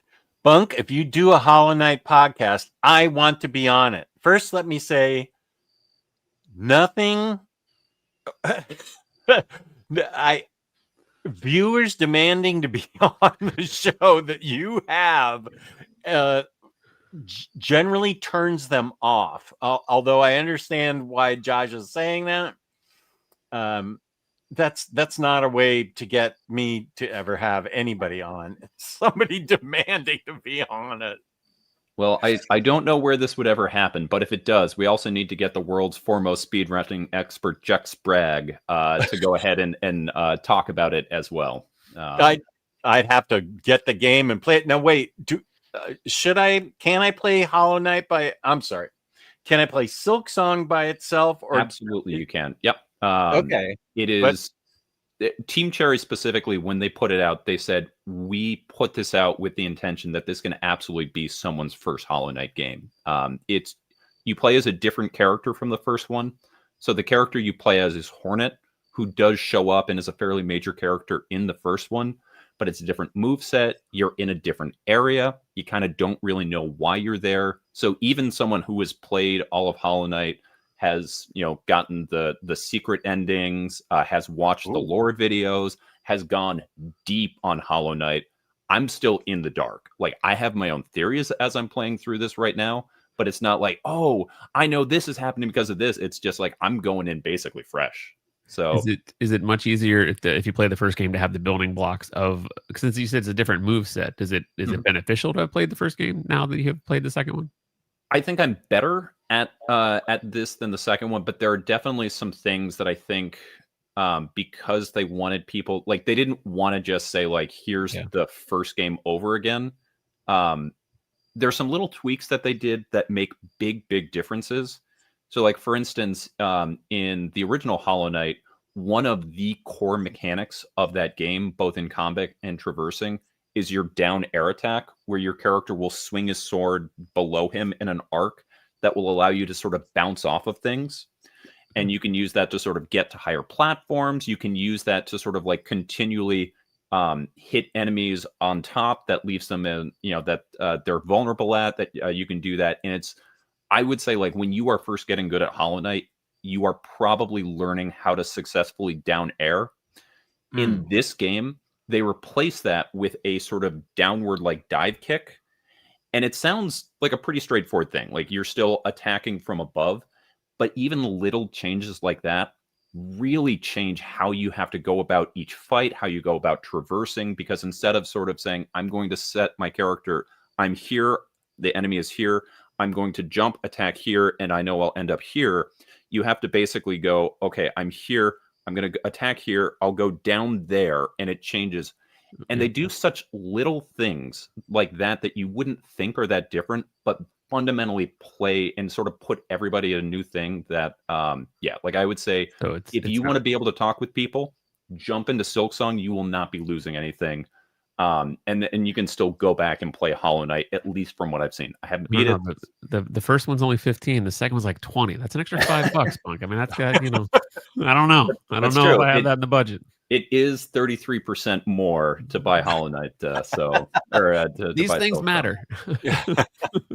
But I might want to do Hollow Knight because that has Mr. Bug in it, or whoever I was compared Elder to. Bug, yeah. Oh, Elder. Yeah. So, that makes sense. Elder. To get that reference, that might be the way to go. He's just a good vibe, man. Like, every single time. He's also the first person you see in that game, and he's like, oh, hey, look, there you are. That's cool. Kane is excited for Digimon Storytime Stranger and Ghost of Yotai. All right, question for you, Kane. Are you a Digimon video game fan? And if so, did you play Digimon Survive? That's been one that's been on sort of like the back of my brain being like, I'm kind of interested in this. Did you play it, and would you recommend? I'm always fascinated by whatever question anybody asks. Bunk, you're like, oh yeah, I have like a point of reference for that. Like, and I'm just in there going like, I've never heard of. I mean, I know Digimon I've heard of, but like I couldn't tell you different Digimon games. And the second one I had never heard of. So you're telling me you've never played Digimon Cyber Sleuth? Yeah, I would have thought that would have been your number one. Yeah, well, no, never heard of. I mean, I've never heard of that specific game. Yeah. Let's see. If you want a good, fun, cheap game, look for Downwell. It is, of course, you know about Downwell. It is normally around $3, but will go on sale for $1. Yeah. So Downwell, super fun. It's Devolved Digital. It's actually in graphics that you talking about the Odyssey. Like, it's meant in like very basic graphics. The idea is that you're a guy who jumps down a well, and then it's a vertical shooter. So there are like different like things that come up from you, and every so often, and like you have a little little gun on your leg, and you go pew pew pew pew pew, and every so often you get like their power ups and everything, and like you'll have a ledge on the side that like gives you a second to do it. It is super fun and fast paced. There's like no story to it. It's just you go, you try and get further than you did before. It is Spooey's 100% right. That game is stupid fun. Okay. I will stop connecting with things now. I think it's fascinating. I think it's anybody can just like drop any reference and you're like, I have experience with the thing you are just referencing. Yeah, That's I fascinating. agree. SNES is the GOAT, double on PS1. Here's Heroing 2.0. Hey, y'all, I know you guys are more collected edition collectors, but I'm curious if there was a single issue that wasn't a key, but was hard to find. Yes. For me, it was Mystery in Space 59. The Adam Strange starts at around 53 and goes up through about 99, and it's all Carmine Infantino art. I spent a remarkable amount of time looking for 59. I finally got it, and like three weeks later, this Fakakta DC puts out the Adam Strange Omnibus, and I'm like, what? Okay, I'm just gonna sell all these. I can't deal with it. So it was hard to find, but was no key at all. But I mean, like, how much joy did it give you when you finally did find it? Like, yeah, because 55 was hard to find and 59, and I looked for the better part of the 90s and the early, I would say, through 2010. So I looked for that for like 20 years. So to Heroing's thing, I definitely still maintain single issues, and for certain things I do track them down, including I'm a stupidly big Power Rangers fan. This is the 1 and 200 Paul Pope gold foil for Power Rangers #1. You can find regular #1 like coming out of the woodwork. Like if you go into your attic and you look at your foam insulation, you may be like, why are there a whole bunch of those there? This is stupidly hard to find, as you might expect from a 1 and 200, but it is my favorite cover from like almost anything. Paul Pope does amazing work, and it's just this super cool and clean Megazord. You can see it's just white and sort of gold foil inlay, as you see. It sort of shines like that. You see it and there. I looked for this thing for years and finally got one at a price that I was happy with, and it lives down just below where my camera is in front of my Power Rangers, and it makes me super happy. There were other ones that came out that weren't nearly as hard to find, that were in sort of the same style, just the white and the gold, by David Rubin, who I absolutely love, of different villains. But this was my white whale for so long, and I was so ecstatic to find it. Oh, that's awesome. For me, I never, so there's never been a book that I've spent years trying to find, but I do remember back in the 90s, like when the big death and return of Superman stuff was going on, which is a big part of my comics loving DNA. I was a teenager when that happened. It just kind of captured my imagination. There was during the reign of the Superman storyline where he was about to come back, and all the four spoilers, man. Yeah, well, yeah, Superman didn't stay dead. What? They had the different Cyborg, Superman, Steel, Superboy, Eradicator. They were all kind of running around. There was an issue of it was not solicited as being a tie-in issue, and it's not part of the Superman books. It's a Green Lantern issue 46. Hal Jordan, in that story, Coast City gets destroyed, and Hal Jordan is out in space. And then there's an issue where he returns to Earth to find his home city destroyed, and then he gets that's involved. What starts up Emerald Twilight. That right. So that issue ties in. It's him discovering that, and then he goes and basically encounters the main plot threads of what's going on in the Return of Superman, or the Reign of the Superman storyline. So it was not solicited as being part of the story, but when it came out, it had a Reign of the Superman banner, like a logo at the top of the book. and it sold out instantly. And I, as a teenager, I wasn't up on the solicits or anything like that. So I remember seeing the blurb in the book, like how it continued in, and I was like, wait, what?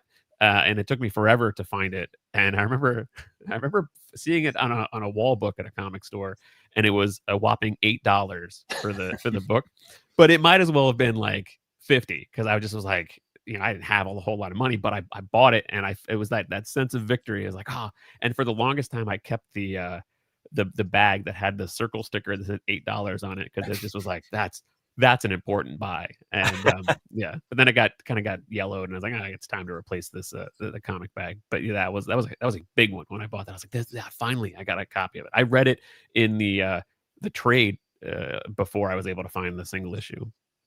So that's awesome. That is. And there's like so many, it's not like a rare at all. I mean, there were so many that were out there, but it just, in that time when everyone was looking for that issue, impossible to find.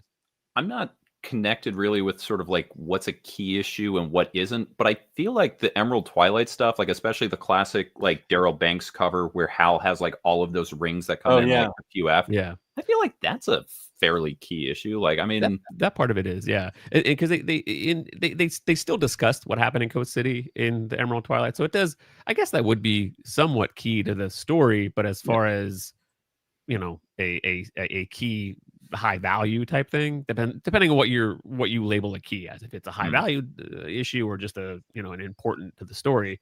Then in that sense, I guess it would be a key because it is quite important to the story of Emerald Twilight, which is a big part of Hal Jordan and Green Lantern lore, because then it leads to Kyle Rayner and all that stuff. So, we're getting to the Street Fighter thing. I would love it if Omar streams it live. Bitch, you're on Omar's Complete Enemies channel, Omnidog's Vault. What are you talking about? To be fair, you were the one that brought it up. Yeah. As Omar says, we are doing it live. It will be the most watched video for his channel. Omar will lose. Okay, 4-0. What world are we in? This is Omnidog material. Omar. Good heavens. If you run it like a tournament, lots of people would watch.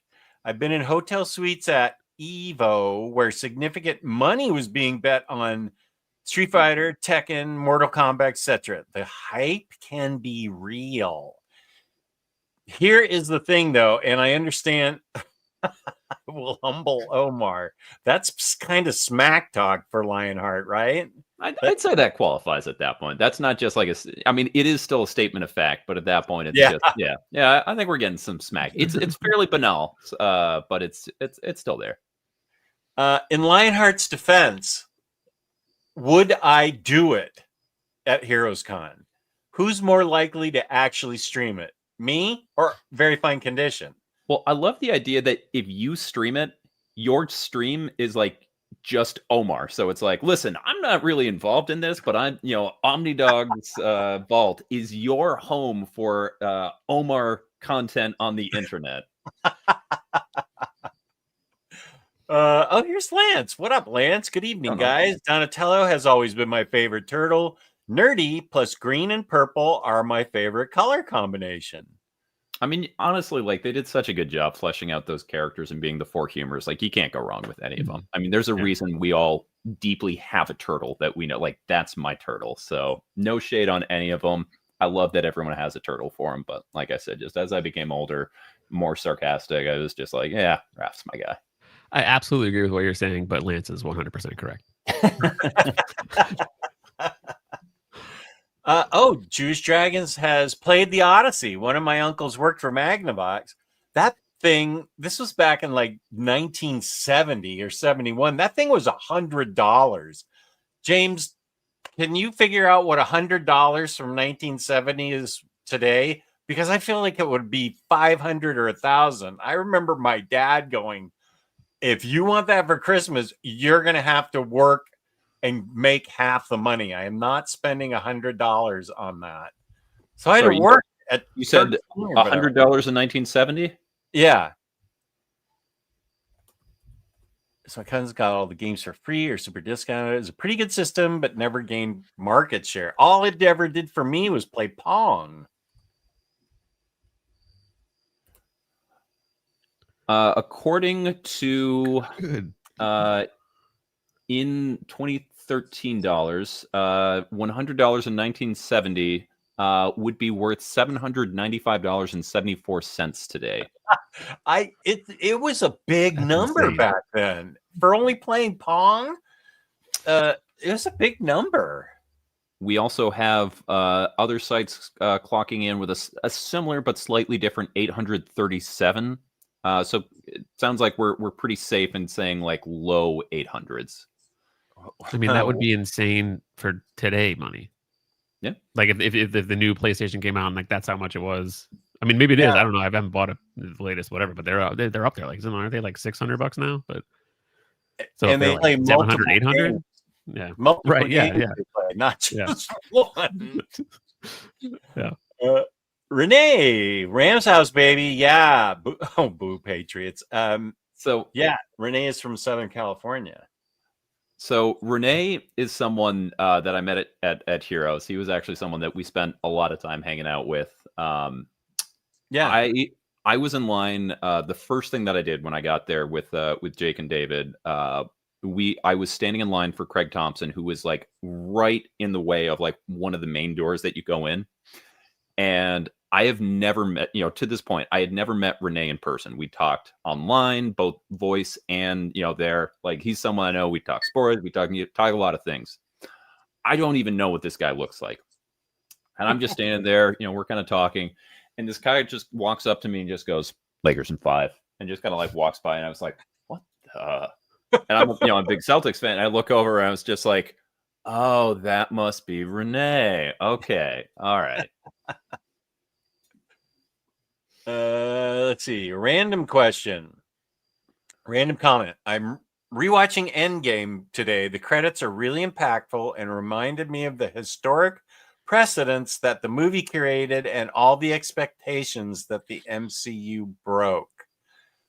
I love that soundtrack. Avengers theme song is so awesome. Who's the composer on Avengers? I got Infinity Wars. Looks like Silvestri, Alan Silvestri. Oh, I thought for a second you were going to say Mark Silvestri, and I was like, I think it's unless it's on my copy. I have Endgame and Infinity War. Oh, Alan Silvestri. Yeah. Not Mark pulling double duty. I mean, listen, Mark is a man of talents. I could absolutely believe that he is also out there. In addition to doing his Top Cow stuff, could be doing that. But Alan Silvestri makes a lot more sense. Kane, sorry I haven't participated in live streams much. Between going to the gym and as of recent, some personal matters, nothing horrible, have limited my online time. Okay, I'm glad it's not horrible. I'm a big proponent of getting yourself healthy, spending time in the gym. I think it helps both physical health and mental health. So, Kane, good on you. Good for that gym time. Oh, I hope you love Superman Space Age, Kane. I hate to ask this question, but do we actually want to do anything from the topic? To me, it'd be funny if we never even came close to the topic. So I'm fine with that. Never even discuss the things that we haven't read yet. Just put that off. Honestly, that would be so on brand for what we're talking about here that we never get to even talking about them because there's something else that we end up doing. Yeah. I do think we should probably get to the topic, eventually, because I don't know about you. I do have my actual books stacked here next to me, and I do too, but I also don't want to cut into your Silk Song time. I know you're all jacked up on Java and you're ready to go. Again, listen, this legitimately might be a 2 a.m. night for me, which is very rare.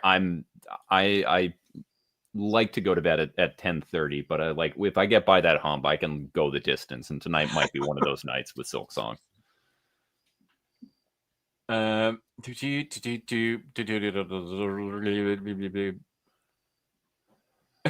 Gary collections. Can you say in a general sense what industry you work in, or would you rather not say? No, I'll gladly say it. Right now, I have been a stay-at-home parent for the past, like, very long time. So, and what has funded my art collection has been collected edition, like, books, toys, all the things that I've collected over the years that I've spent too much money on, and I've downsized a lot of it. I know that seems hard to believe, but, um yeah, that's what funds the art obsession. And then also then selling other art. Sometimes I buy art and then I sit with it for a while and then, other things speak to me more. So I just kind of I view the collection as a very fluid type of thing. So it just let it fund itself as much as possible. I genuinely appreciate your occupation because that's what I did. I was a Mr. Mom for 18 years and probably the 10 years after that, after she had a terrible breakup with her boyfriend, she came back home and I was just like, okay, you can rest and heal here. But yeah, it was a great job. I loved it. Great job. I love it. Hardest job I've ever done, Mm. but most rewarding job I've ever done. So yeah, it checks a bunch of boxes. Yeah, the days are long, but the years are short. Yeah, I just had this. My oldest daughter, my oldest child. I have a son and a daughter. My daughter is 8, and I just had. I don't know why this number popped in my head, but I was like, in 5 years, she's 13. I was like, wait, what? Like, and I don't know why that arbitrary number popped in my head. I was like, that's gonna be like Yeah. nothing, because I think because my son is currently 5, so like in another one of chunk of 5 years, she's a teenager, and I'm like, that seems impossible, but. Yeah, I get it. Denny O'Neill's The Question. It's one of the comics all my comic book friends here in Finland have a lot of mad love for. Wonderful hearing it get a shout out from Bunk as well. Yeah. Yeah. Again, I have my signed and remarked edition in the corner of my videos here. Just off frame, I also have the Omnis. I have the single edition. It's wonderful. I think if you're coming into it fresh now, there's going to be a little bit of aspect of sort of, you've probably seen other books that have kind of come and sort of springboarded off of this in the same way that Watchmen on its own isn't necessarily the same groundbreaking book now that it was back then, because so many books have taken the Watchmen sort of rubric and then written to that. But this is still, even going in blind, even never having read it, it is still just absolute fantastic comics of a man at war with himself, trying to figure out what is the most good I can do for my city and for myself, while also re-examining his fundamental life choices that literally get him killed in the first issue. Good not point. Not enough good things I can say about this. If we want to add another 3 hours to the stream and make the stream The Question and Silk Song, we can go on from there. But y'all don't want me to talk more about The Question. Well, Maybe I we will should. admit, I was gonna say, like, I will admit that's one of the books I put on my list that I need to read it. It's one that I've always wanted to read. I just never found just the time or never found like a version of it. Never thought not to look for it on Amazon or wherever in a comic shop. I've never crossed my mind. But in talking to Bunk multiple times, like, it stares at me in the corner, like, it's right there. I gotta read The Question. So it's right there, and I'm gonna make it happen. I'm gonna finally read it, and I know it's The Question's a character that, without really knowing anything about The Question, I've always been interested in The Question. Just the look of the character, like I have a feeling that I would love that story. And it just hasn't been one that I've read, so I put it on the list for that very reason. What if we all read? Because I collected it in singles, like almost all the way through. I still remember issue 5, particularly, really revved me up. It was awesome. Is number 5 the Mikado, or is that number 8? I don't. I just remember 5 was awesomely special, but that was back in like 1986 or something, 1987. I can't remember.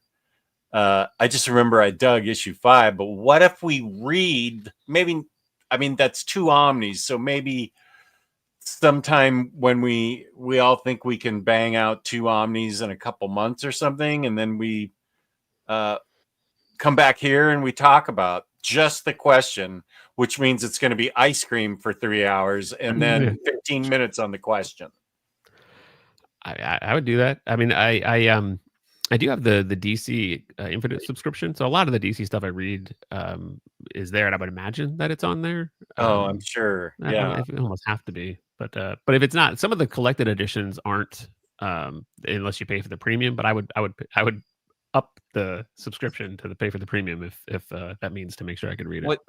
I feel like if you read it in the individual issues and you're going like question 1 and then you click on question 2 as opposed to like they're putting together like here's the first trade, I feel like that should be fine. Like I think if you have that was one of my problems with it is like sometimes if you're clicking on next, it tries to bring you to the trade and it's like, oh, you have to upgrade for this, and you're like, I've noticed that there's sometimes where single issues like a complete run won't be on there, but they'll have collected editions that then you could then read. So I know when I was going through some of the Superman, the Triangle era stuff, there's chunks of, I think it was like 6 or 7 issues of Action Comics that weren't on there, and it's part of the what was it? Time and Time Again storyline. So it's like it's actually not just 6 issues of kind of random one and done type stories. It's actually part of an ongoing larger crossover story. And I was like,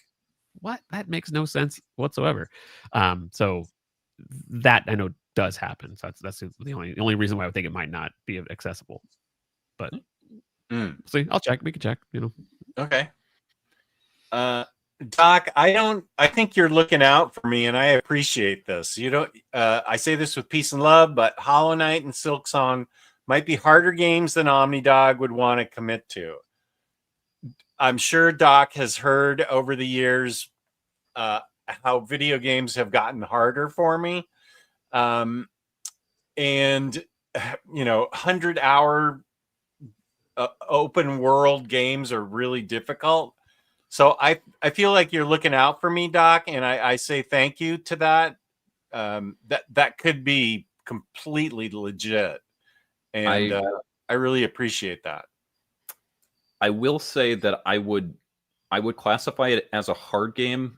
It's a little bit there's a little bit of Twitch aspects, but it's also, I think, a game that it lends itself to going in different ways. So like it's not open world, but it's a Metroidvania with different paths. Metroidvania being that like it's one connected world that as you get different abilities, you can go in different places.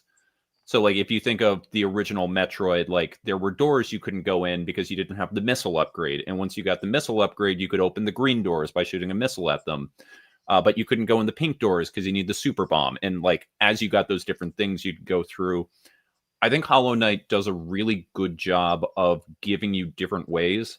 So if like you get to a point and it's like, this boss is too hard for me, you don't need to fight that boss to go on. You can be like, cool, I'm going to go somewhere else in this world and I'm going to try a different area. Because I know I had that happen with me with a particular boss that was in an area, and I was like, I can't beat this boss right now. And I just left and I went to a different part, and I did not come back to that area until like I was close to the end of the game. And by that point, I breezed through it.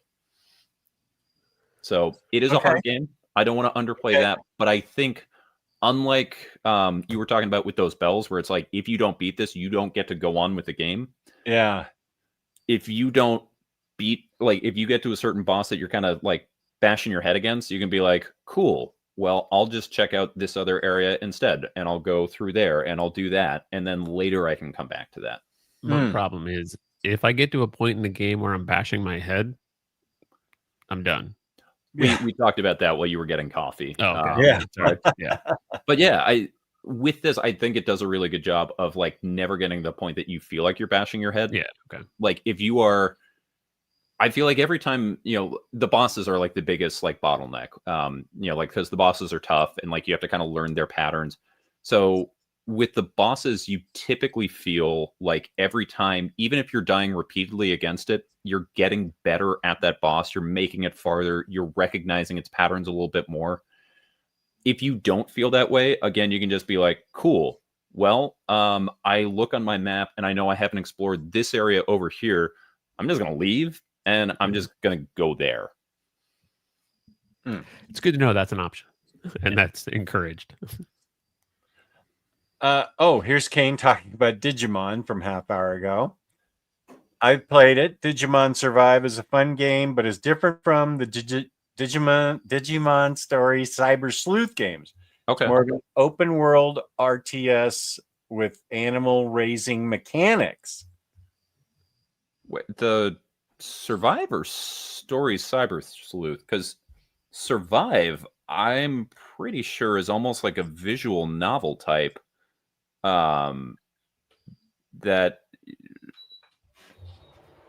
So I've never played either of these. So Kane, obviously, if you've played them, are you saying that Story Cyber Sleuth is the open world RTS with animal raising, or Survive is that? And if it is, are those things that you do in between the visual novel parts, where you're sort of making your decisions about your characters, like, so that's like an aspect of it, or am I just completely off base on this?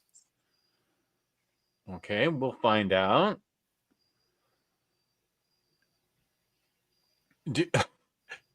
Bunk, do you have any experience at making game shows in Google Slides? I have not. Sorry, James. This is not something I can connect to. But I, if need be, I'm sure I can. I could play around with some things and give a hand. We'll get to this in a bit, Lars. I don't know, man. Like, why haven't we read so many other things? Like, if we've read, like, if we as comic fans read everything that we wanted to and we were supposed to, A, we wouldn't have social lives. B, our children would, have been taken away by their, by their mom, and we would be left with the dog. But yeah, we all have our holes in our reading. You can see over my shoulder, I have it. And it's just one of, so Rachel Rising is right there. And then right next to it, I have the hardcover box set of Strangers in Paradise. It's something I really want to check out. It's just, it hasn't come up. Like the whole point of presumably this topic, although now it's the Silk Song, is that we all have holes in our reading of stuff that we keep meaning to get to and we just never have. So it's a book I think I'm going to love. I just haven't done it yet. Jesse, say what? Happy Saturday to you.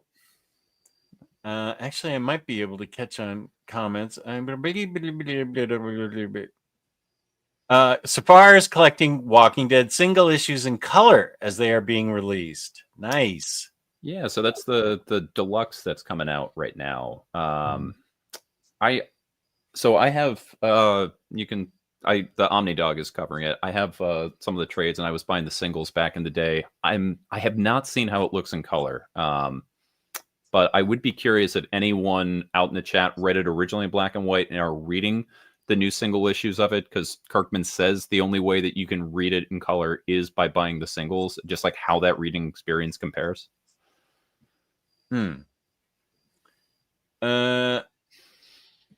For a long time, I thought that Paul Pope was a young creator. Then I saw his profile, and he turned out to be 4 years younger than me, and I am not a spring chicken. He was young back in the 90s, but that was like 30 years ago. Yeah, I was going to say Battling Boy goes back a ways. That's right. And even Year 100, I still think of that as like fairly recent, but Batman Year 100 is maybe close to 20 years at this point. Maybe it's longer than 20 years. Yeah, I agree with that. Jewish Dragons waited 36 years to read the cliffhanger reveal in Superman 309. Probably wasn't hard to get after the advent of eBay, but I ended up reading it when they collected the Garcia Lopez Superman runs. 2007. No, sorry, it originally came out in 2006. So yeah, Batman the Year 100 will be 20 years old next year. Wow. Yep. Yikes. Yep. This book that again, I'm like, oh yeah, that just came out. A modern book. Yeah, just recently. For Sasmurf, the hardest issue to find was Cull 24. When I was a kid, I got Cull 23, and it ended with a cliffhanger. It would take me over 20 years to find that issue and find out what happened. Wow. I actually have something very similar to that, and I have Spooey to thank for finishing it off. So, what my first comic, like the first one that I really remember being cognizant of, was Mark Waid and Andy Kubert's Captain America #8, and it was like part 2 of the Live, Cree or Die crossover. That was this like 4-part. It wasn't anything big. It was basically dealing with Carol Danvers going through a spiral, and I was so in love with it, and it was great. And I just didn't have any comic shops near me, so like I went my entire life basically never having read the rest of it, and it's not collected in the Captain America by Mark Waid omnibus. It's And not? so I had that, and so Spooey, like I talked about it, and it might have been on my like 5 most important comics video, but he asked me, he's like, hey, did you ever get to like read the rest of that? And I was like, no, I didn't. And out of the kindness of his heart, he sends me the other issues that go there. And so I got to like 30 years after the fact read this crossover storyline, and it just like it was such a cool moment. Like it just like again, like that sort of thing is why I love this comic community. It's just like for him, like he had them sitting around and he was like, oh, I didn't even know what I was gonna do with them. So cool. So shout out Spooey for being a real one. That's cool. Very That is cool. really cool. 832. Okay. 795. Okay, right in that ballpark. Yep, low 800s. Spooey actually has 2 Odyssey 2 systems here, one with a voice modulator.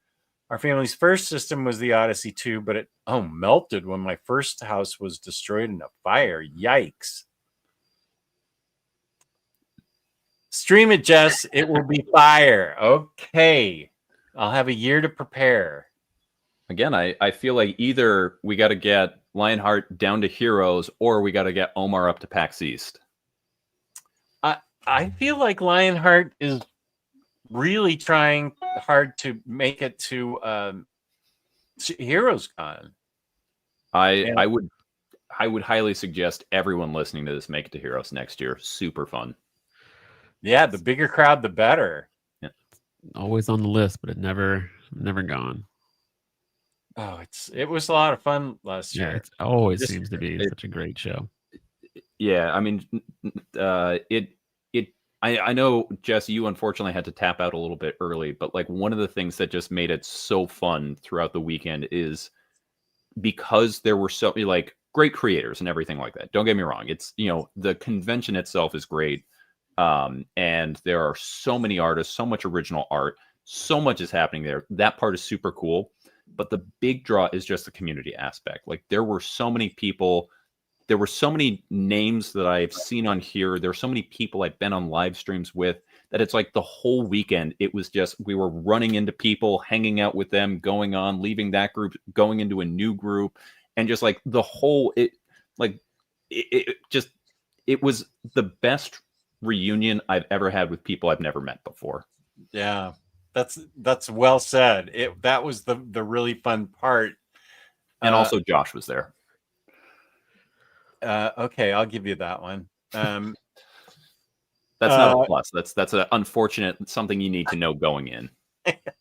He's always there. But when you go to his table, he's at the bathroom. That's happened to me 2 years in a row. Jewish Dragons. I feel like Jewish Dragons has a good strategy because I way overpacked a bunch of big books for people to sign. And I was sick Saturday and had to go home Sunday. So those never got signed, but Jewish Dragons just brings like a couple of floppies and he buys some stuff. He goes to the panels, like all the panels. And and just sort of hangs out and talks to creators and talks to the comic community that you talk about. That's a good strategy. I think it's a lot less stressful than what I had planned. Pulling that luggage rack behind me or whatever with 50 Omnis in it, but that is ridiculous. So I'm gonna prepare differently, I think, next time. I mean, books fill up space quickly. Yeah. I did not go crazy on like collected editions and like bigger books, with the exception of Craig Thompson. And I didn't even bring all of his stuff with me, but like his books were like that thick. But it was definitely easier. Like I had a portfolio with me that had a bunch of single issues packed, and just like going up and being like, oh, this is my Daniel Warren Johnson page. So it was like when I got there, I got to just pull those out, have those ready. This is my Jesse Lonergan, pull those out. I found that was pretty easy. And yet being with that too, I still had to pack I had to check a bag just to get all the books that I brought there. So yeah, I think I'm going to try and just bring floppies next time. Just like 10 floppies. That's enough. I'm not going to stand 3 hours in line to get a floppy signed, mainly because it's not going to be the kind of thing where you can interact with the creator. I had a creator like Daniel Warren Johnson. You got like, he made sure that there was time for everyone. Craig Thompson, same thing. Like, yeah, and I had a great time talking to Paul Miotti and Amanda Connor. That was the one where I got to talk to them on Friday. Their handler did not enjoy you talking to them. That mother effer hasn't returned my email. Why would he? You're public enemy number one to him. I have stressed him out. It turns out twice in a row. Yeah, he promised me right after Heroes Con, and he answered my email and then never came back with anything. And Jimmy Palmiotti gave me his email address, and I have to find it in the 45 piles of notes that I have here. But I'm just going to bypass that damn handler and talk to Jimmy in line. I mean, sometimes that's what you got to just go straight to the source. Yeah, he did give me his email address, so he definitely wanted to talk. Y'all need to listen to Claire Obscure Expedition 33. It's the best original soundtrack I heard all year. I've heard great things about that one. Throwback RPG. If I was still at the point in my life where like a 60-hour RPG was something I looked forward to, like I did in my teenage years, as opposed to, I don't know if I can do that, that would be like way at the top of the list. Sean says E33 best original soundtrack, best game of the year, in my opinion. Ooh, okay. And it's now Sean is currently playing through Silksong, so we don't know how Silksong will stack up at this point. But that's high praise. Yeah. Well, I need to look into this original soundtrack. Claire Obscure. Okay. We need Alpha Flight in the MCU. It would be wild to see Puck in live action. Oh, you're from Canada. Nice. So's Alpha Flight. Okay. Someone's going to load up a 5.5-hour video tomorrow to hear the topic of the day, only to find nothing about it at all. I'm kind of tempted just to do that. I'm going to see the thumbnail and be like, "Oh, this is great." I really like. I have my own things that we were talking about the audience participation and like making this there, and they're going to be like, "Okay, I'm really excited for it." There's not going to be chapters. We're just going to make them go all the way through, and then. You know what would even be funnier is if we pull a Sopranos and like we finally, at the time that we all decide we're going to end this, and we're like, okay, so guys, we've been doing this a while. Let's actually go ahead and get to the topic. So today we're going to go ahead and we're going to start talking about our Stacks of Shame Black. You don't even play the outro, the song to end it. Just black. The stream's over, and no one ever addresses it. Oh, or I could go into the other room and lose connectivity from Wi-Fi, and that would end it. Yeah, Have it end on like a okay. So I like gotta go get my stack and just done. and Out. it like pauses and like we're like mid talking and the screen freezes and then that's Yeah, it. exactly. That would be awesome. Yeah, you literally have Wi-Fi issues, and then Carl and I just do the oh. Well, we'll continue. And they go, guys, we can see you still moving. No, Carl. Blink, blink. Downsizing collection blink. factory, downsizing my game collection. Oh, that's right. We talked about that, Spooey. Hadn't really sold much from my game collection in a few years, but did well the last week. That's good Nice. to hear. It feels good to kind of recycle that stuff. Yeah, Spooey's got some bangers. Sure, he's also had some. I'm not going to say horror stories through eBay, but he's definitely had some situations where you're like, wow, that's an interesting one. That doesn't sound good.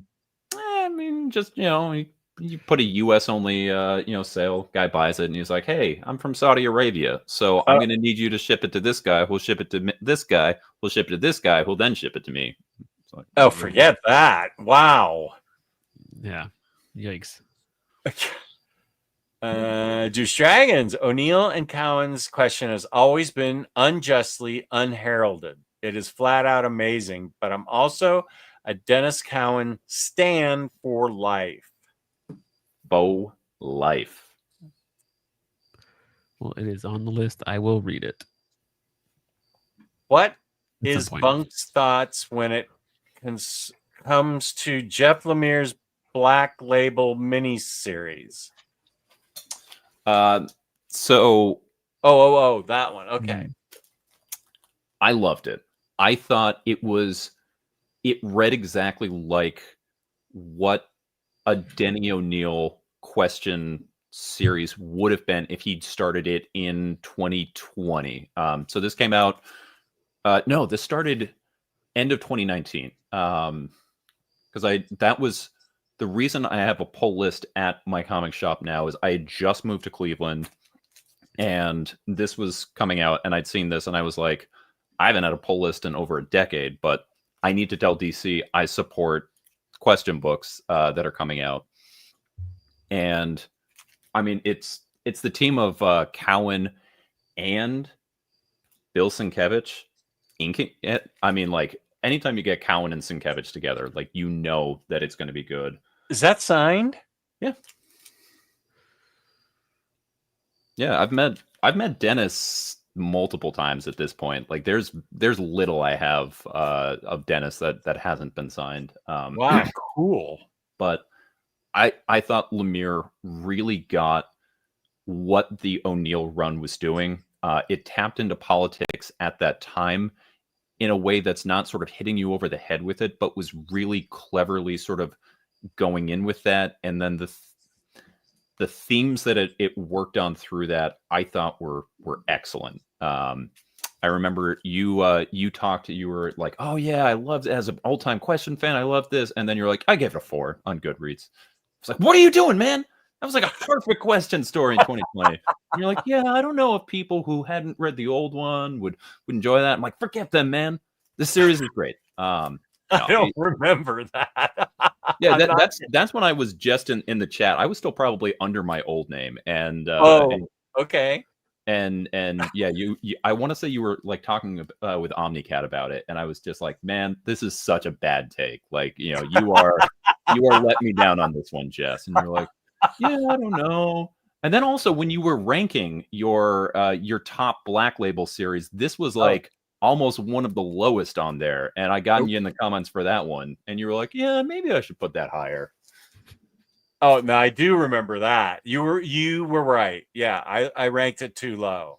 But yeah, this is, I will say, this shouldn't be anyone's first question book. But if you have read and enjoyed the Cowan O'Neill run, I think this is a really worthy book to read after the fact, as long as you understand it's someone else writing it, but trying to capture the spirit.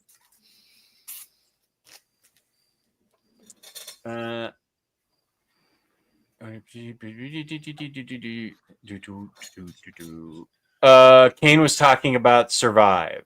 No. Okay, so I guess I'm wrong. Because that was the one that I thought was the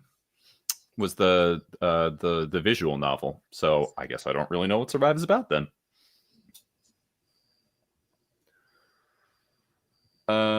Kane had said she plays games on the easiest setting. I also play games on the easiest mode. That's how I completed Cyberpunk 2077.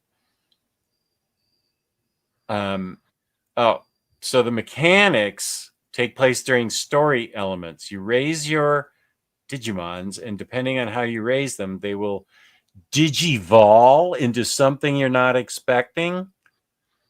I have never seen that word before. I think it's supposed to be digivolve. Like there would be, so it's like, okay, I understand that. Yeah, the theme song, Digimon, Digital Monsters. Digimon have the champions. So it was Digivolve. I have a family, but I actually don't have a social life. So social life and a family, that's a lot to have. I know. I regret so many life decisions along the way. I should have married comics. I should have said heck no to those friends and just stuck with these things. I made a lot of poor choices in my earlier days that kind of led to here, but hey, we stuck with what we do. It happens. It happens. I just looked up on the DC Infinite. So the question was there was it 36 issues in the original run? Does that sound about right? Or I want to say it's 1 through 36, and then you get the 5 quarterlies, and then they did an issue 37 that was part of Blackest Night. Yeah. Okay. So that's that all appears to be on the subscription service. So that's good. But yeah, it's if the app gives it to you, look at that is boss. That is is that a custom or did you? No, that's sorry. No, this is I got this on eBay for $20 or something. It was just the character. I didn't need it in the box because I wanted to display him. I don't think I still have it anymore, but I had a JLU question action figure. So, the Bruce Timm style where he's like, a little bit shorter, like squat sideways. Yeah. And I love that one, but it was A, I don't know where that is anymore. And B, like it's not like that big like character, kind of looking like you have right there. Yeah. I had that was like one of the DC Universe Classics is a line of that what that question figure is from. I had like all of those, and I sold. That was one of the things I thinned out and sold a bunch of those figures. Question was one of them that I had. Even though I loved the design, I was like I was making some difficult decisions and really kind of pared down the cubes to kind of make them a little more curated. And it was like I like the look of this character, but it doesn't quite fit in the display. So I ended up selling it off. But yeah. Great looking figure. Yeah, I really like it, and it's just right in front of my question books, and Spectre is right in front of the Spectre book. So that's what I've been doing with my DC stuff in here. I actually have. Now I need to be on the hunt for that. Oh, is that Uncle Sam? I think it's the same like mold. Like I think the legs are the same, and they it's a similar figure. But yeah, that's Uncle Sam's one of the ones that I kept. So that is a perfect pose for Uncle Sam, yeah, right there. Right? Yeah. You have an Uncle Sam page, don't you? I do. So I have a couple of Uncle Sam pieces. It's the 2019 Freedom Fighter series is Robert Venditti and art by Eddie Barrows, and it's a great series. I really like it came out at a good time, and it was topical, and I quite enjoyed it. What I'm sorry, I missed. What was the name of it? Freedom Fighters. It was a Freedom Fighters series. It was a 12 issue maxi series that came out in 2019, and it's quite good. I think Omnicat and I read that. Yeah. Yeah. I have a double page spread of Uncle Sam. Actually, you know what? Do I have it here? I think I might have it here. Nice.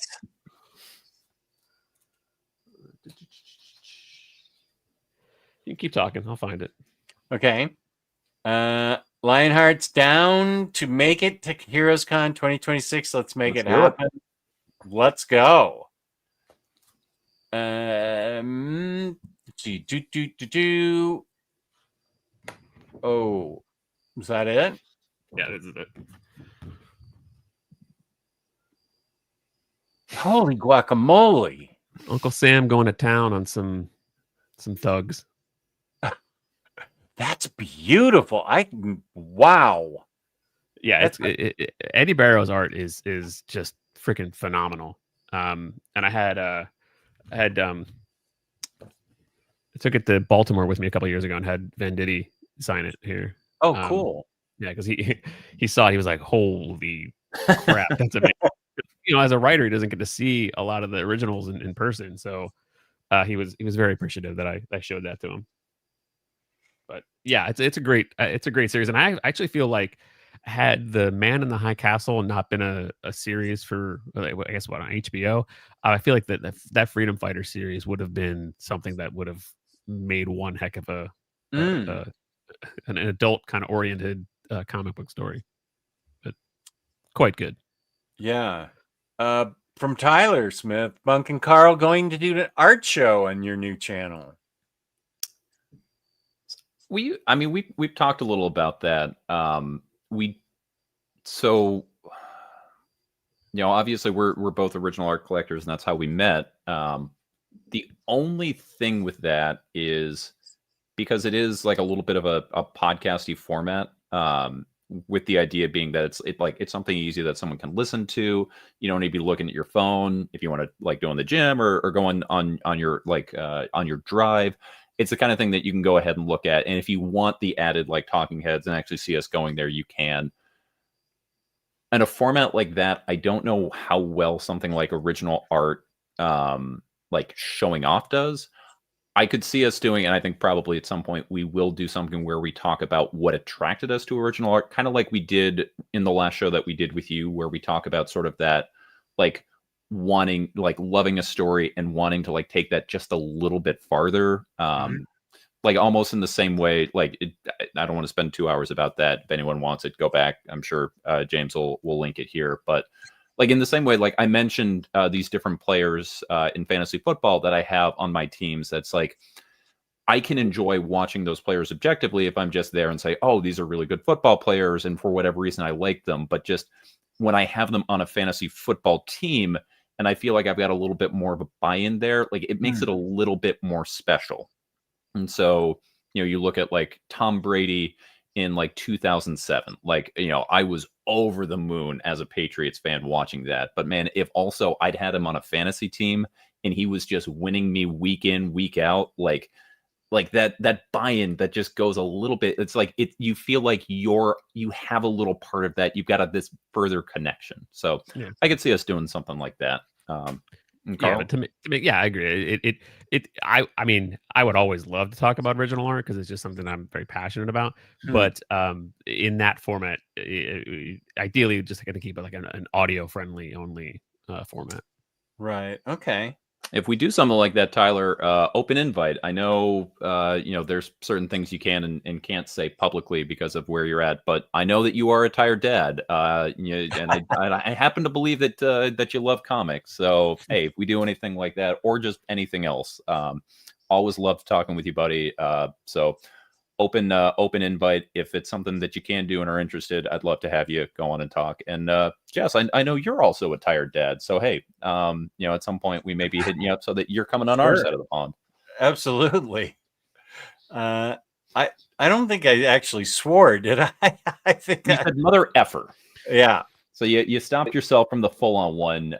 Normally you have to go to the Omnibus Collectors Network in order to hear just really letting loose with those going on there. But every so often the vault gets a little bit around the periphery.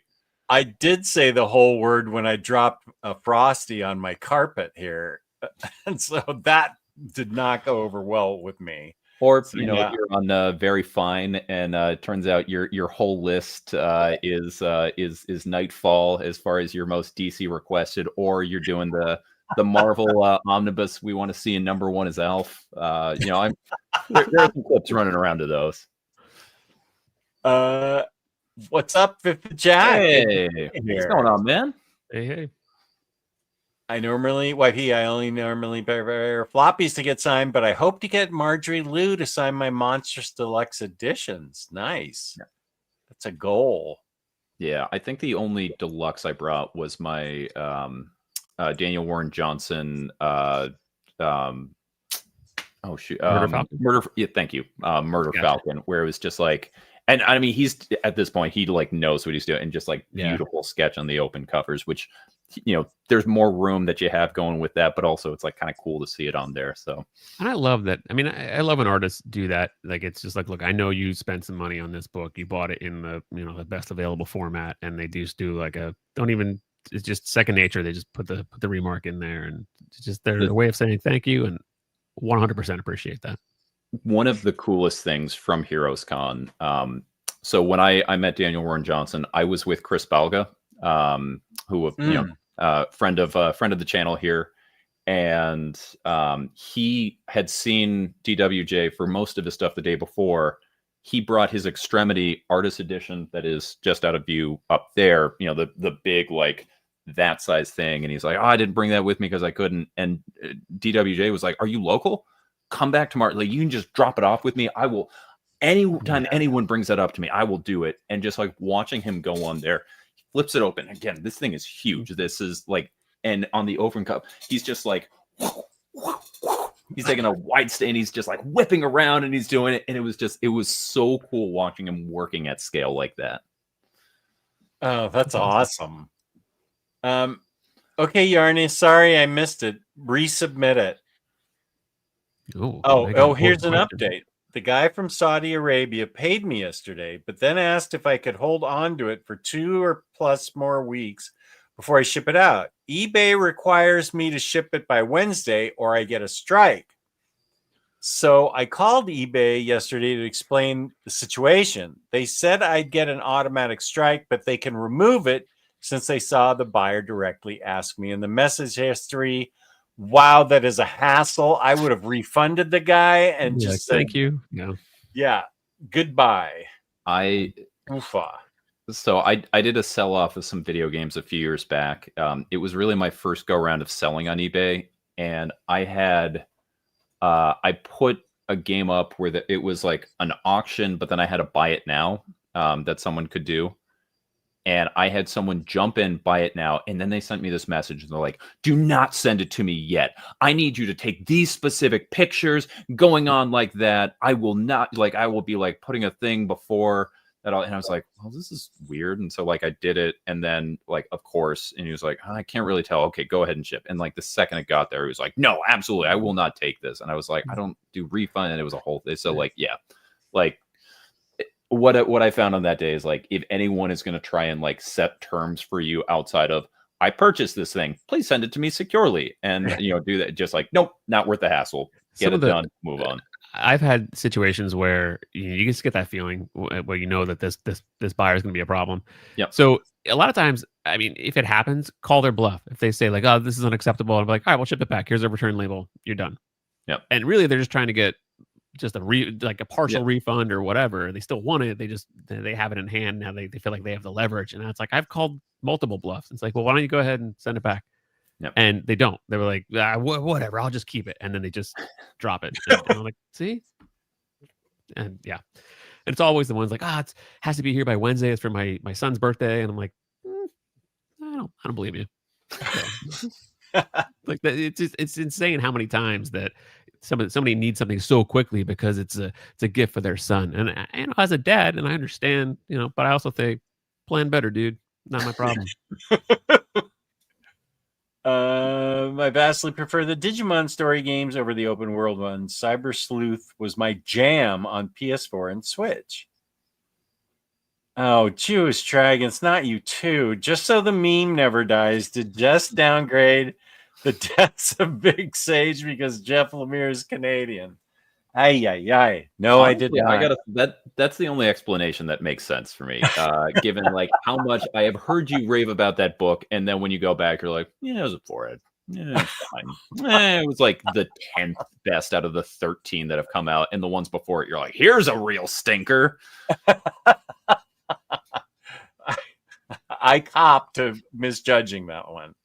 Yeah, that was a mistake.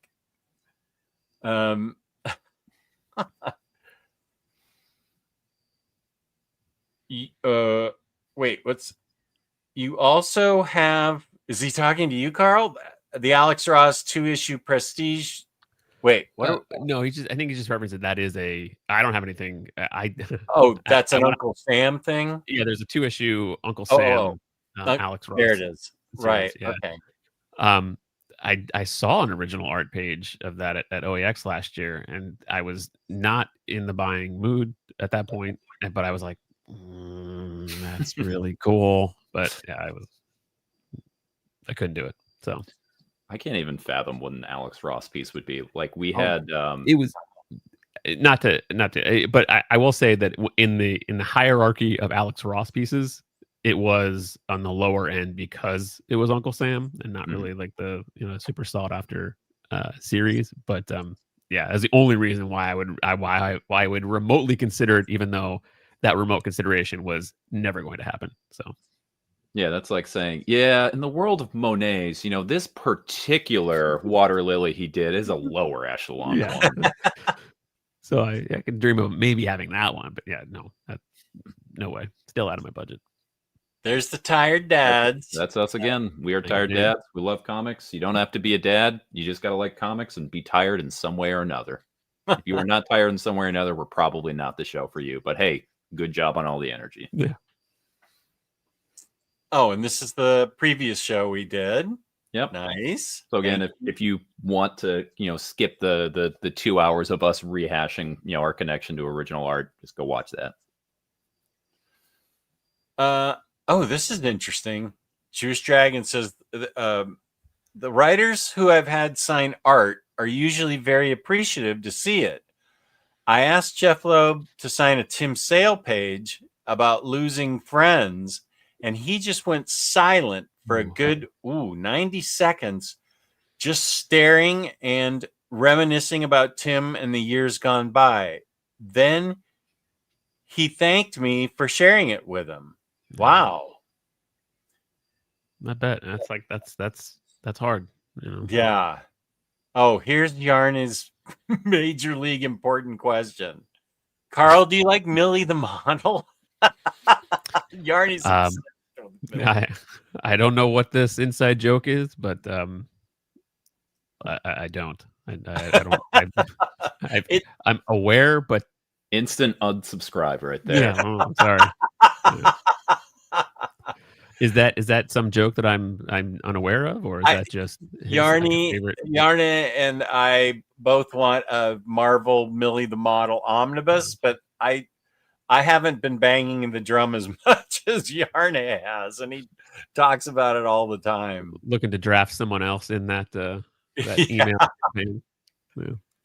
So eventually there will be there are dozens of us. Yes. If you know how much you paid me for the game, I'm sorry. No, I'll join the team for the cause if it gets you a book you want. But okay, it's up to 3. That's not bad. Yeah. I'm a team player. If you knew how much you paid me for the game, you'd wait the 2 weeks as well, Jess. Oh, okay. I get it. YP with the relevant question.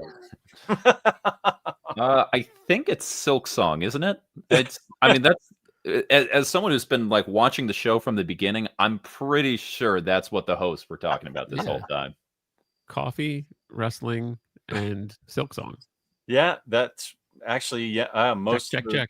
I'm very proud of how we talked about wrestling, though. It didn't take over at any point. It was not exclusionary to anyone, and it was not spoiler filled. So to anyone here who participated, including the chat, nice job. We did it.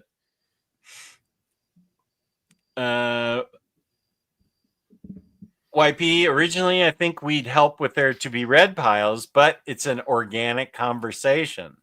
That's a good observation, Kane.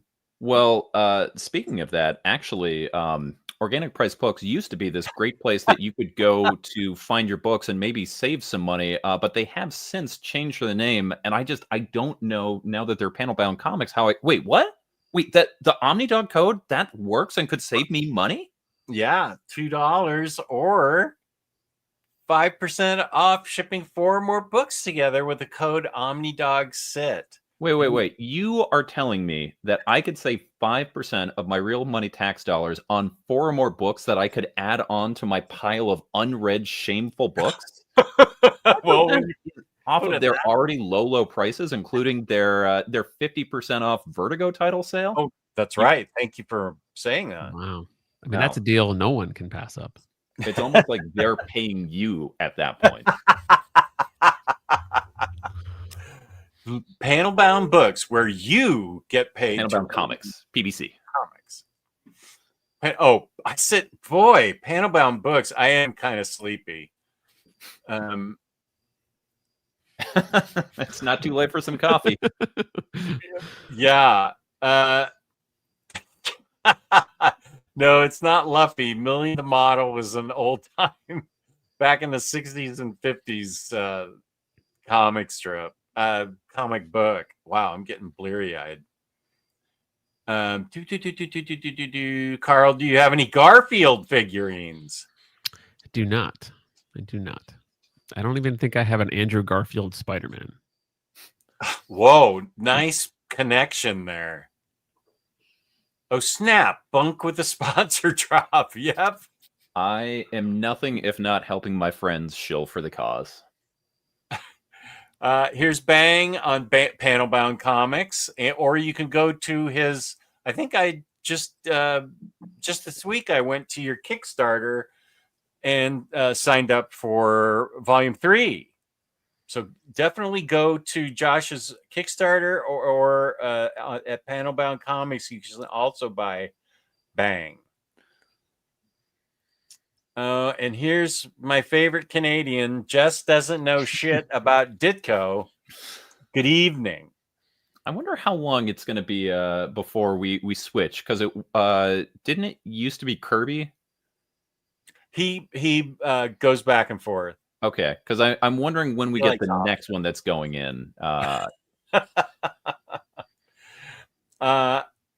okay, good. Thank you, Josh. And here's the Kickstarter. Good. Oh, we're caught up. So I think It's time to it's end the time. show. You know, This we is got what there we finally. freeze. I think it's time for us all to go play Silk Song.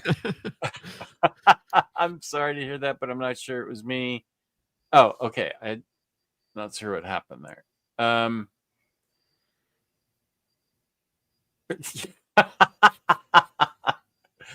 Okay, Jewish Dragons, good night. I don't know that we actually have, even if we let a half hour go, we've each got a bunch of books. I don't know that we can actually fit the topic in. Well, and also the original idea was that we were gonna bring the audience into this, so we were gonna have everybody do 3. I do see Captain Underpants is telling us to get to this, so he does not want us to end here. Impatient. Get to the topic, fellows.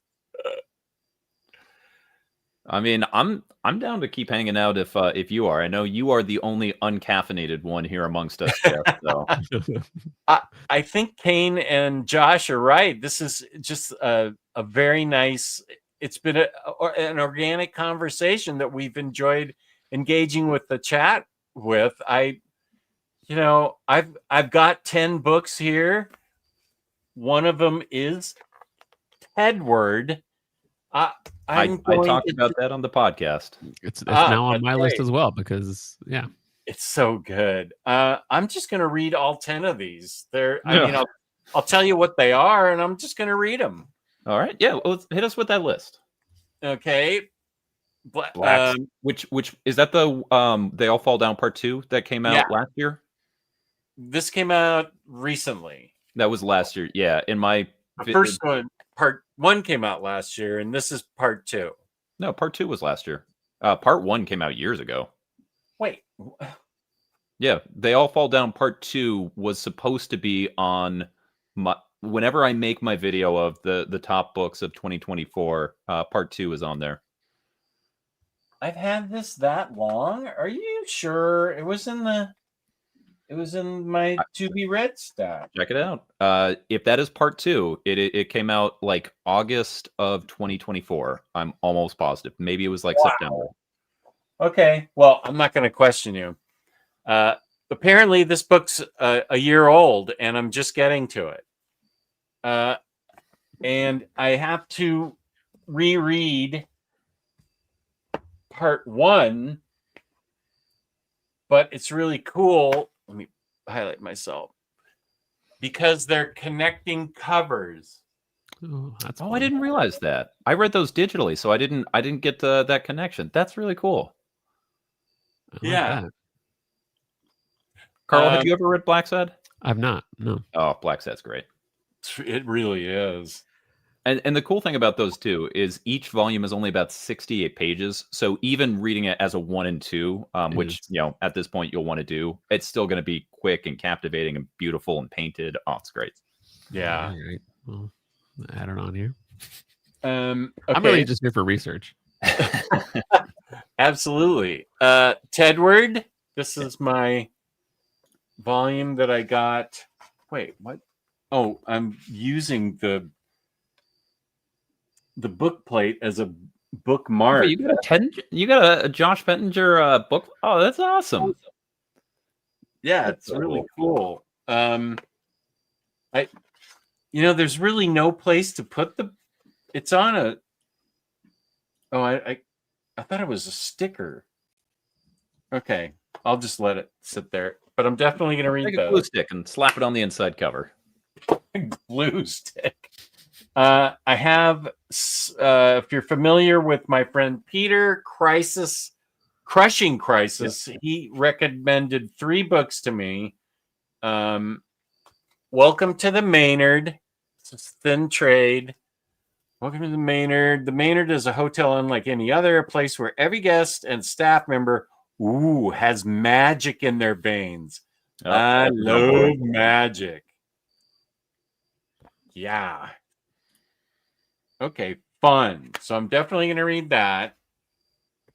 Seasons Have Teeth, another Thin Trade. Yep. Dan Waters, Boom Studios. Yep. That's a cool one. And it's a pretty quick read.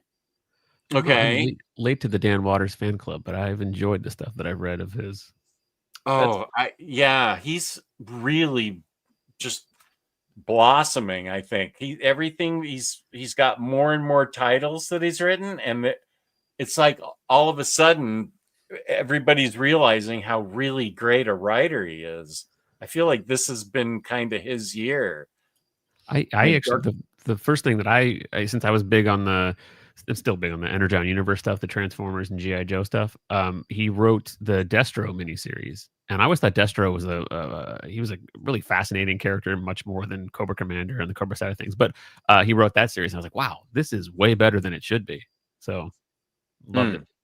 Yeah, Dan Waters is great. Yeah, for sure. Coffin Bound is still like one of my favorites that he's done, but it is out there. I have a page by Danny with that, and it is unrestrained, weird, gritty, like out there. Like it's if anyone is on the Dan Waters train right now and wants to like check out some things back there, check out Coffin Bound.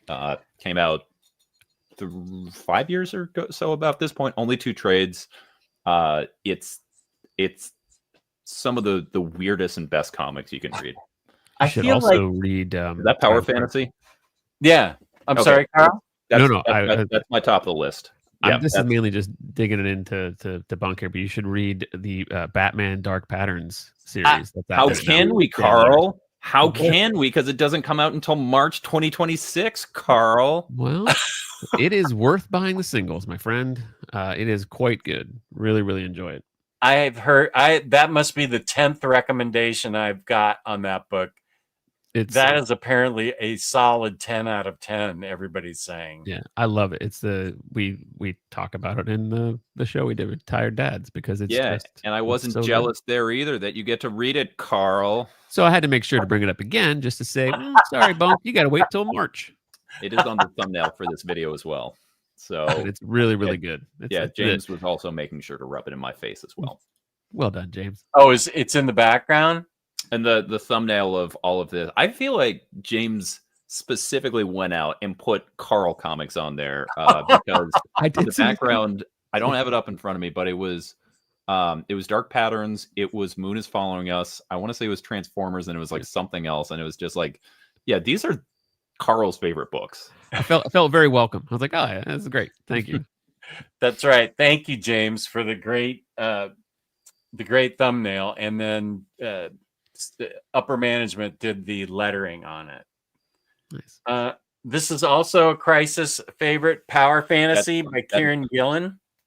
Yeah, that is, if we were doing the original thing where each one of us was voting for one book and we were letting the audience go, I don't care what else is in there, that would be my vote. Oh, whoops, I'm frozen. Can you hear me? I can hear you. Man, yeah. And I can still see the Power Fantasy. And again, I love that book, so I love seeing that. What the hell's going on? I don't know, but we're getting a little kind of like duck lips, Jess going there. He's like looking at it with the duck lip, like, what is going on? Let's see. I will remove myself and come back. No, we should like hold that pose until they come back. I think we should have all just done that and then all frozen, and then we just end now we end the show. Now's the time to end the show. Yeah. You're like, now we have Dark Void Omnidog, which I think is like the variant cover edition. Like you had to like get the ratio for the Dark Void Omnidog. Yeah, it was the thank you variant that one shop's got one of. The one per shop edition. Yeah. All right, now we have regular Omnidog. I just ordered volume 2. It should be coming this week. I don't think volume 2 is as strong as volume 1. It's still probably my favorite ongoing title that's coming out right now. Again, it never came out, but eventually I have plans to either live stream or talk about my favorite books from last year. Spoiler for it, that was my number 1 book of the year. It wasn't the best book because I was going to cheat where I had a number 1 and then I say, here's my book of the year, which is different than that. But that was my number 1. That book is, yeah. Nice. Added to my list. There are 6 superpowers on Earth, as in individuals with the destructive capacity of the nuclear arsenal of the USA. The planet's survival relies on them never, ever coming into conflict. That's a pretty strong premise. So basically the whole, like, Kieran Gillen was thinking about actual superheroes and like if they fought, and it's like you wouldn't get these like long things going, like, you know, they're so strong and so fast, like not only would like those battles be done in a second, but also there'd be such like fallout that like everything would go there. And he's like, so in a situation like that, wouldn't you get like a little bit of like a nuclear deterrence, like the Cold War between the US and the USSR? And basically the whole premise of that book is, what if the Cold War but superheroes? And also geopolitical tensions. And it's Kieran Gillen, so everything is well thought out and clever and shifting timelines and really interesting characters and super great artwork by Casper Wingard, who I've loved since checking out his stuff on Homesick Pilots and then everything else along. Oh, Homesick Pilots is in my stack that this came from, and so is Coffin Bound. Yeah, did I? Coffin Bound was the Dan Waters book. Did I call it something else, or no? I was just saying. I was just noticing that Homesick Pilots and Coffin Bound. That must have been the recommendation section where all those books were. Because here's Power Fantasy, and then he had. I had a couple other books from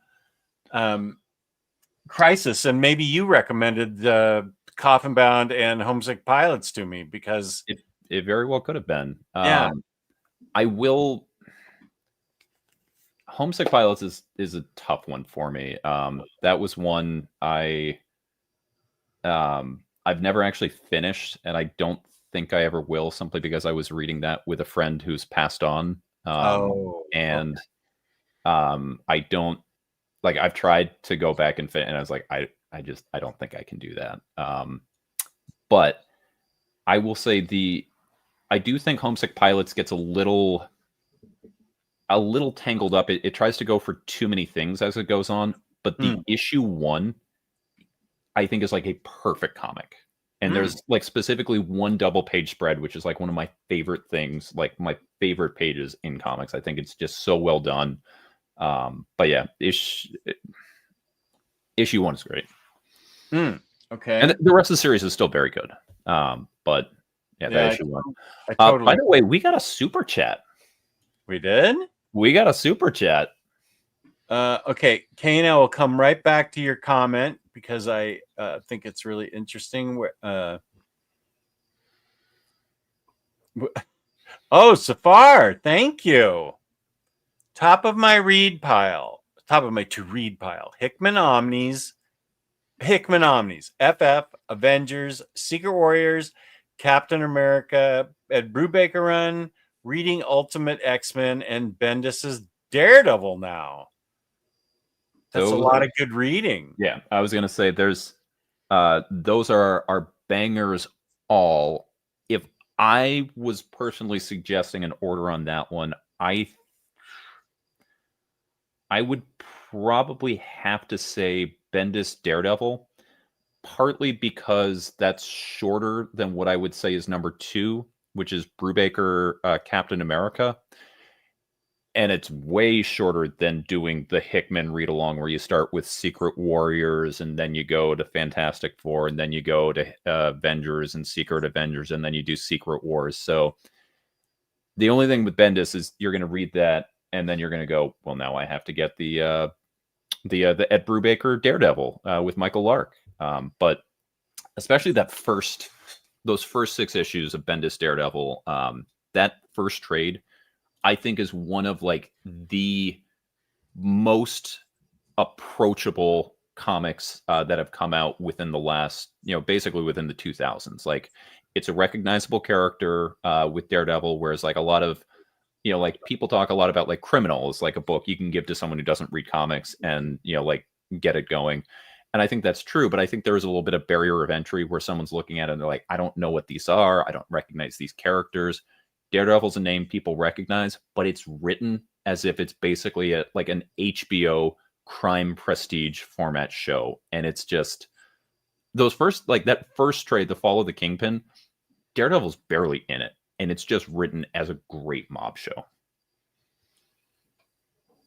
Very nice. What about you, Jess? What of that, where would you suggest Safar start off? Well, Safar, if you want to know the reading order of the Hickman Omnis, I have a video on that, and it's got its own. I'm sure James could hook us up with it, but that's in my library vault, and it all the way through Secret Wars.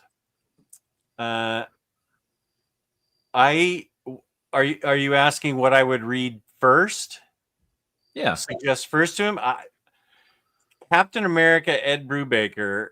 I read all 5 of those books over the course of a 3-day weekend. Yeah. I could not stop reading that. As much as I love Hickman and that whole thing from Secret Warriors all the way through Secret Wars, and you make a good point about Bendis Daredevil, and then putting it together with Brubaker is amazing. But that Captain America Ed Brubaker run is so special. I couldn't stop reading it. Yeah. I've only read chunks of that. Probably like the first 12 up through like Winter Soldier, and then when it did like the Death of Captain America. Spoilers! Come on, man. You're going out telling us that Superman comes back from the dead. Now you're telling us Captain America dies. I'm just saying that's the name of the story. Now, whether he actually dies or not, that's the hook. Yeah, issue 25, man. I was pulling Brubaker Captain America when it was coming out in singles from the very beginning, and when issue 25 happened, I remember, and that's where the event that Carl just mentioned happens. I remember like that became a national news story, like not to the level of when Superman died in the 90s, but like it became a thing that like was getting covered in the news, and Yeah, I like remember shops that. were all selling out. It was, much like Jesse, you talk about how when Dark Knight Returns came out, that was what got you back to the comic shop to like go check that out because you had heard about it in the LA Times. Mm-hmm. A lot of people were doing that same thing, whereas like they were rushing and they were like, I gotta pick up this issue, and like shops were complaining that they'd under ordered because they didn't know what had happened, and like the solicit didn't have the spoiler, but it was like something big happens here, you'll want more things, but of course they're not going to spoil that Cap may or may not have something happen to him in a solicit, because then of course it gets leaked all out. But like that was a super guarded secret, and then it came out and it was like everyone was like, wait, what? That was like a special time, and like you don't get things like that necessarily. Yeah. Now it's so chronically online that everybody knows like way in advance this is going to happen. Like that was the sort of thing that it came out and it just like after that exploded. Yeah, Right, the I selling of remember- the story yeah. now is like much more important than the story itself. So they, obviously highlight those things now whenever it happens.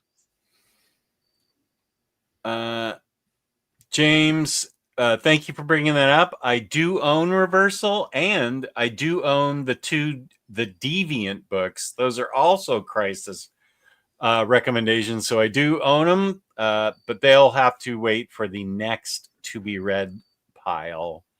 And wait, where's the here's Kane. I'm slowly getting through my TBR pile after Superman Space Age, which I'm enjoying, Jess. Thank you. That's important to me. I will be reading Batman Dark Age. Good. And 8 Billion Genies Deluxe. Then I don't know what to read after. I love 8 Billion Genies. Like those, I still haven't read Batman Dark Age. I love Superman Space Age, so I'm sure I will love Batman Dark Age, but those are 3 excellent choices there. Same. Next I've Saturday- read Space Age, but not Dark Age yet. Have you read 8 Billion Genies? I have not. Put it I on haven't the list. either. What? Wait, what? You have, Jess, you haven't read 8 Billion Genies? Nope. I am leery to pick it up because as much as I love Charles Soule's writing for the big two, I've struggled with his own stuff, his individual creator own stuff or whatever it is. So maybe we keep each other accountable by like picking a book and then coming on. You do like the like a Tired Dads episode on like a specific, like a reading, like a book club, like that kind of thing. So what would we do? Oh, I don't. We could The could three of be- us would pick a book different, or we just would pick. we all read one. the same book. Like Okay. like in this instance, if Like we do either- something where like we all both, where it's like, wait, you haven't read, and like one of us has Yeah. like the power to enforce a book on the 3 others. Like, all right, here's it over. You guys read this, and we're going to talk about it, or something like yeah, that. something But like that. Like just Okay, I'll read 8 Billion Genies for your podcast. That's fine with me. gotta add to my list too. Then so yeah, Okay. even if you don't love Souls, not like it's you should read it. Okay. Well, we're already scheduled for a podcast for it, so I kind of have to. So I'll order it this week. It's also on Hoopla, so if you ever leave and get your library card, you can get. I think it may also be on Global Comics too. If anyone I wants was that. just going to ask about that. James has brought it up enough that I feel like I need to get a subscription to Global Comics because that Hoopla card is only good for 5 issues a month, and I don't even know if it's worth driving down to the library to do it. If I have to pay Global Comics and I get a huge variety like Hoopla, only I can just read whatever I want. It seems like a better deal to me. So It's also like $60 a year or something like that. Like it's wow. outside of Hoopla, Global Comics, I Yeah. think, is legitimately the best value in comics. okay, totally yeah. sold. That It's like, seems like the one I should. if you think about it, it's like $5 a month. They have basically every, outside of Marvel, They don't have everything from DC, but they have like a changing curated list. So if you don't have DC Infinite, it's a way to like check out things where they put in like big profile news stories. They have Image, some new issues coming out. They typically get the trade once it comes out. Dark Horses, they backed out, but IDW, their day of release. Mad Cave, their day of release. Boom, they have some of the stuff that's coming on. Then they get it. It's actually like a fairly good crossover between what Hoopla gets and this, except that they get a lot of the smaller stuff too. And again, especially if you don't have access to Hoopla, and I have no affiliation with Global Comics except I am a customer, and I just think it's a really good deal. The user interface is not great. I don't love navigating it, but it's just you can't argue with for the price what you get and the access that you get. Okay. I said this. Remember a few weeks back, whoever said topic derailed, the show has no rails? Correct. I mean, I feel like we just like rickrolled you guys and you just bullied us to actually having a topic. Like we put up a fake topic and the whole joke was that we weren't going to do it. And then you guys just bullied us into making us do it. So like, that's on you guys. Like, yeah. And I'm actually going to stop because we just decided on a book we're all going to read. So I'm happy to listen to your guys' read list, but all right. I'm happy to do whatever you guys want to do. But since it's been decided on 8 billion genies, good. All right. Cool. Carl, do you want to do your list next? Yeah, I'll just rattle. I just have a list. I don't have anything to, but a lot of it is things we've talked about, or so the top one on the list is Mouse Guard is one. It's something that I have wanted to get into. That. What's that? I said done. You're reading that. Yeah, it's something that again, it's I've seen the art and I always know like I would enjoy that. I just know I would, and then to hear you talk about a Bunk multiple times, I was like, all right, I gotta buckle down and read this. Yeah. When that's what kind of reignited when you had that original piece that you said, hey, I was like, I do need to read that. So that's what's on the list. Another one, I should just call this like the Bunk recommendations list, but like whatever. Ether, we just talked about that. That was in our teaser. That is still my favorite Dark Horse Library edition. That is great. And then when I was like looking at the art to kind of put some tile or some slides to show over I was like, oh man, this art is beautiful. So I need to read that. Tedward is another one. Just like, I should. So to hear you bring it up, Jess, it's like, I gotta read it.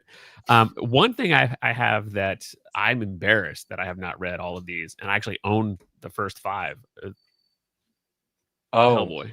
Yeah. Like that's one that I have, I bought them because I was like, I need to read these. So I'm gonna, 'tis the season where we got Halloween kind of stuff coming up. I'm like, that'll be a good, seasonally appropriate type of story to read. So that's going to be on my list to read. When you get to volume 2, you can read Pancakes. Yeah, best story in comics. My favorite. 2 pages. Oh, that's what? That's great. And it's not in the big damn Hellboy omnibus either. Pancakes is. So it's a 2-page story. Yeah, they couldn't fit. I don't know if I'll find time for that. I don't know. It's a lot of comics to get through, but we'll see. But a couple other things. We talked about the question that's already on the list. Read that. Deadly Class is another one. Read that. Because I got turned on to Wes Craig through like Kaya, which is another thing that I kind of picked up through Bunk. I was like, I should read that. I did really love Kaya. And do you have pages of Kaya? I'm wondering. I do have a few pages from Kaya from a guy, Jesse Lonergan. He's really good. Him. That guy knows how to draw stuff. It's quite good. So that Kaya is great. So Deadly Class is on the list. And this is another one that I am shocked that I have not read this because it focuses on aspects of this type of comic that I love, and that's Gotham Central. I've never read Gotham Central, and I love just what the corner of the Gotham that is exploring. I was like, I need to read that. So that's on the list. And then a couple Superman stories that I've not read. Bunk has shamed me multiple times, I guess. But Superman's Secret Identity Yeah, was you should read that. yeah, it's a story that I kind of had gotten out of comics by the time that came out. So I just completely missed it. And then yeah, seeing some Stuart Immonen art, I was like, oh, I should check that out. So that's on the list. And then the Superman by Tomasi and Gleason is some of the stuff I read. I read some of Super Sons, which I thought was really good. But I had kind of in my mind boycotted it for so long because I hadn't read it, and then the character of John Kent was changed. It went to the future and then came back, and I was like, I don't like that. I liked the idea of Superman raising a child, and I wanted there to be more of that. But then Bunk so wisely said, like, well, just read it for what it is. And I was like, yeah, you're right. So that's one I should read, because I want to read that. I want to read Superman raising a son, because I love the Superman stories in the 90s. It's kind of that same character, that same version of Superman who then has a child. So it just seems like a natural continuation of the Superman that I really enjoy reading. So that's on the list. And one more is East of West is a series I've many times I was like, I should read that. And so there's like I said, I have so many blind spots as far as comics that I haven't read that I'm looking forward to really diving back into a lot of stuff. So that's a quality list you have. It's the benefit of like having been out of comics for so long. There's no shortage of amazing things to go back and read. So I'm really looking forward to. I'm having a lot of fun with just the new comics that I buy currently, because I don't do a lot of Marvel and DC stuff just because there's a lot of other series out there that the comics have to offer that I've been having more fun with. But yeah, a lot of stuff to read. So I was originally suggesting before Jess committed to reading everything on his list, that the way that we would do this is we would actually open it up to the chat. And so each person would present a list of 10. And then each of the two other hosts would choose one from there. And then we'd get whatever like the most of the chat said. And I want to open that up. But before we do that, we got another super chat. And we gotta go talk about the AFC South right here, because Jaggernaut is coming through. Okay, just a sec.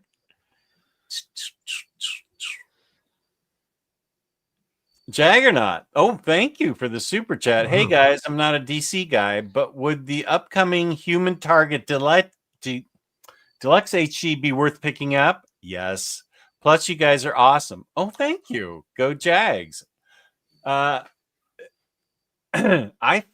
Human Target Deluxe, I have the standard hardcovers, but I would like the deluxe. Greg Smallwood's art is so pitch perfect for the kind of, it's not noir because it's such bright colors, but it's still sort of a noir plot. I think that is solidly noir. I mean, like, you listen to that and you almost hear the saxophone playing in the background as there's smoke in the room. Yeah, as he's narrating. Even though, to your point, yeah, it is. You get that pastel. I think noir is a perfect term for it.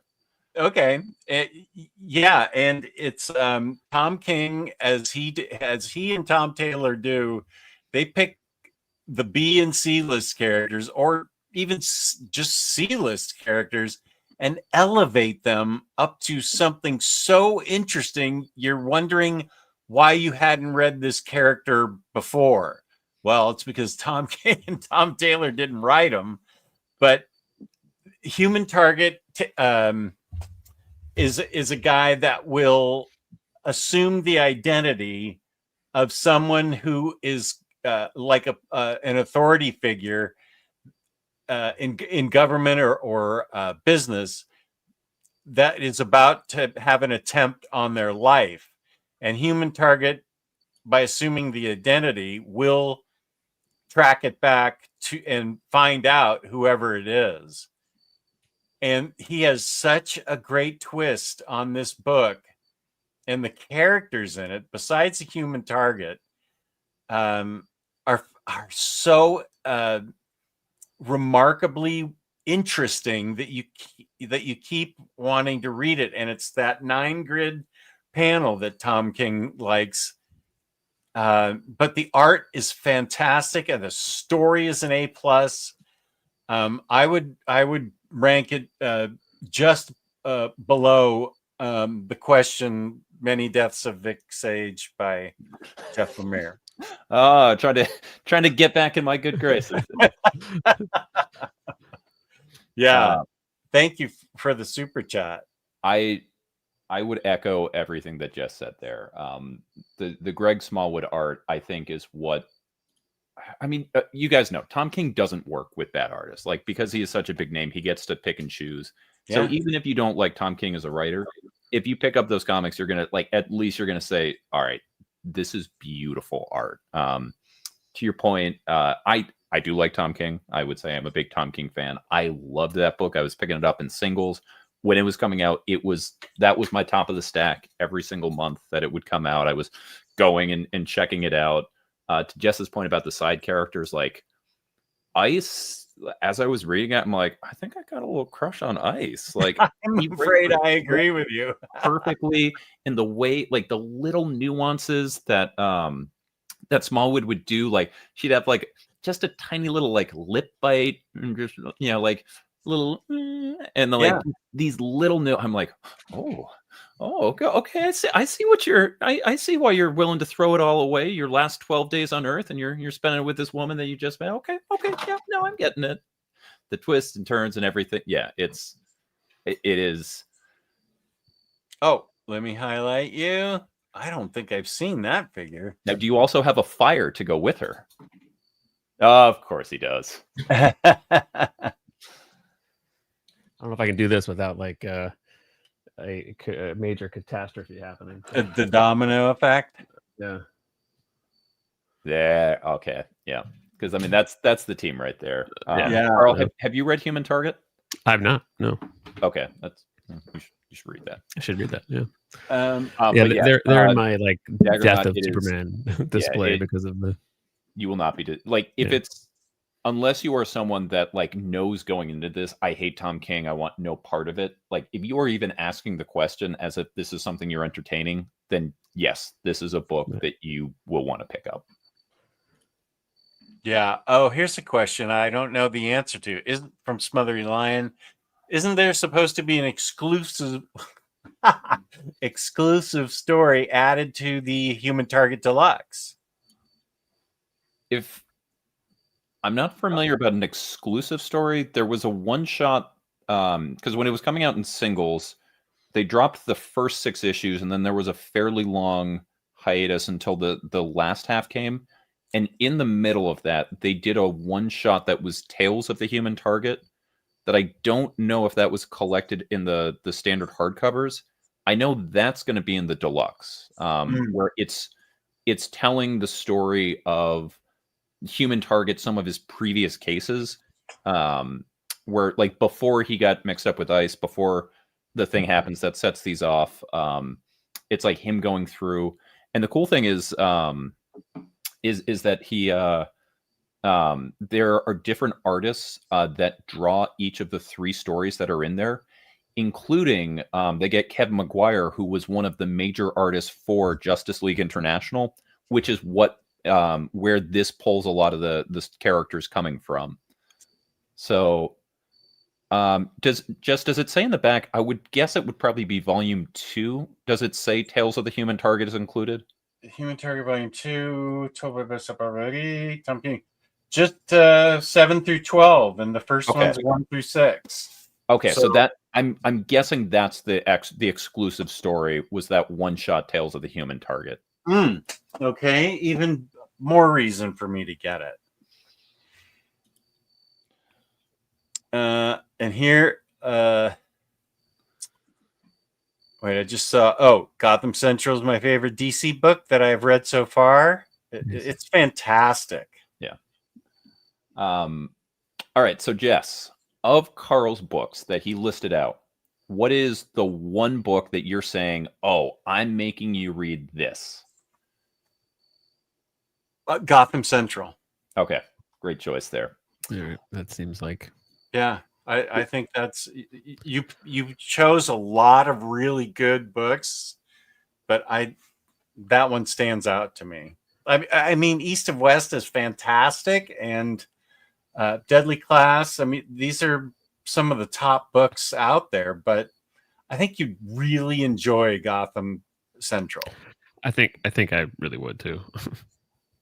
So for my choice from this, this is hard because, like you said, this is the bunk list. These are all basically books that we have talked, and I have said, oh, you should read this. Like, these are, with the exception of East of West, I think all of those have been suggestions I gave for you. But if I'm going to give you just one, it's actually going to be Secret Identity. Oh, Yeah, that's not surprising, actually. Yeah, because all of these are my comic babies. It's it's tough for me, and so I'm going to tailor it a little bit more, knowing how you love Superman, knowing the kinds of stories that you love, and especially Immonen being one of my favorite artists, and the fact that there's so many other things that are getting added onto the reading list. I think just the smaller trade size of that, I think, is going to make an easy one to go. So I would say that that would be my choice, which leaves just the chat. I know we've seen some Hellboys. Oh my God. Speaking of the chat, we have the man, the myth, the legend, Cliff on Comics, gracing us with his presence. nice. Good to see you. Ain't too bad. Get out of here with that. Not ain't too bad. That is peak storytelling. It was wonderful. It was excellent. What con were you just at today, Cliff? I think he was at Terrificon in Connecticut. He's going to be Cliff on Comics will be on my channel next week. Worlds Collide at 5 p.m. Aussieverse, Cliff on Comics, Elon, and Max. Hopefully Max will not be feeling under the weather for this one. Was he not feeling? Well, the last time that you guys did it, remember, he was feeling a little sick, and he was, when you guys were all going at it, he was a little bit quieter than Max usually is. Okay, I think he's. I haven't heard. I would assume he's feeling better now. That was a while ago, but I just remember that first time it was just like, he came on and he was a little bit quieter and kind of going through. So I'm hoping to see Max at full strength for that one. Yeah. Good night, Kane. Thanks. Yes. Take be care. kind to one another. Appreciate you, Kane. All right. We'll see you, Kane. All right. So chat, I know Josh is pushing for Hellboy. I know Fifth of Jack was pushing for Gotham Central, which was already chosen. If we look through, I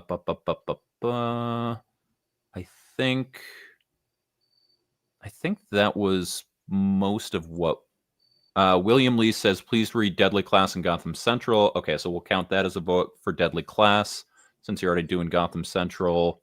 Okay. I think we need a tiebreaker then, because we've got all right, quick. Someone, Jag, There's we another already got Gotham. Gotham Central. All right, we need one person who has not said something so far to kind of push us over. We doing Hellboy, or are we doing Deadly Class? Gotham. We've already got Gotham Central. Oh yeah, okay. Sorry. Cliff says Hellboy. Hellboy it is. All right, nice. Yeah, and those actually, it'll be good because that way I've got the physical copies of the Hellboy, the library edition. So I've got 1 through 5.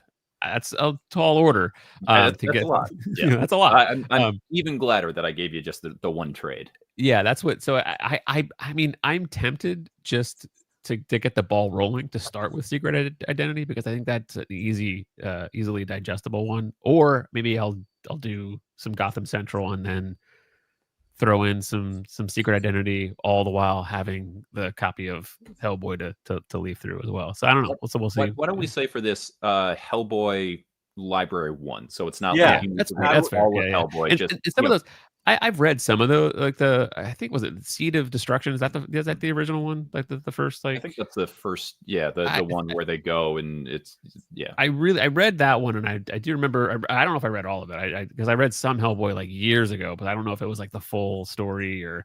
But it's been long enough that I don't remember a lot of it. I think I may have read some of it when the movie was going to be coming out. The original movie was going to come out, so I read some of that because.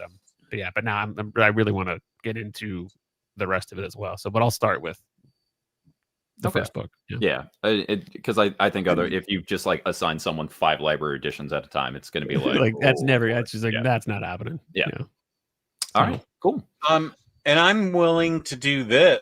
Whoop, that's not what it is. Fifth of Jack suggests that we go back through and hit up Jess's stack. That's fine. Let's do Bunk's and then we can do mine. I'm really happy with that. The only reason I didn't say that before is you said that you were committing to read all 10 of those. But if we want to give you a little bit more of a break and we want to, say, let's start with these 3, then we can kind of do this exercise here. So, okay. Cool. All right. So if we're going to come back to you after mine. Yeah. So these books that I'm going through, some of them I have not read at all. Some of them are books that I started and fell off, and it's going back through and finishing, kind of cut like Carl was saying. And my first one that I have on here is one that's exactly like that. And in fact, you can tell because it doesn't have the dust jacket on. This is volume 1 of Zdarsky Daredevil that I was reading through, so it doesn't have the dust jacket on. I was absolutely loving this run. It was great. And I just, life, kids, everything like that. I didn't end up finishing. And it was one of those, I'll get back to it. And it's been at this point, probably about a year. And I have not gotten back to it. So if this is the pick, I go back through and I finally finish the Omni. I probably read, I think, about half of this Omni. So it'd be but I'd also need to like go back and kind of go through here. But was loving this, just didn't finish it off. Next up, we have the book that I chose to put on my list instead of Strangers in Paradise. That is Love and Rockets. This is another, so this is the first book in the box set, which is 1 through 5. Classics, story from the Hernandez brothers. This is one that I've gone through. I've read some of, but I've never actually finished it. It's one of those sort of like classic comics that everyone needs to read. I have not actually read through this, so this would be me committing to actually going through and doing what I'm supposed to. Next up, we have a more recent one. I think this is actually probably the newest one that's on the list. This is Mickey and the Amazing Lost Ocean. The artwork on this is stunning. Yeah.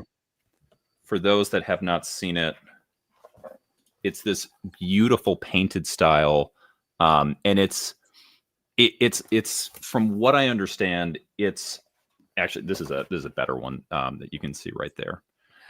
It is sort of, it's not the Mickey Mouse that you see on like Mickey Mouse Clubhouse on Disney Channel or anything like that. This is the sort of classic Disney comics of the European style. So they're a little bit more adventure-y going out.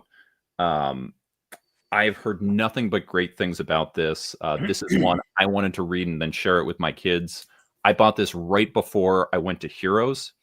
And it was one of those, I saw it and I was like, oh, I've been meaning to buy it. And I bought it and I didn't get a chance to read it before. And then I brought everything back with me in Heroes. So unfortunately, it's sat and waited, even though it's a book that I really want to check out. So is this one I read.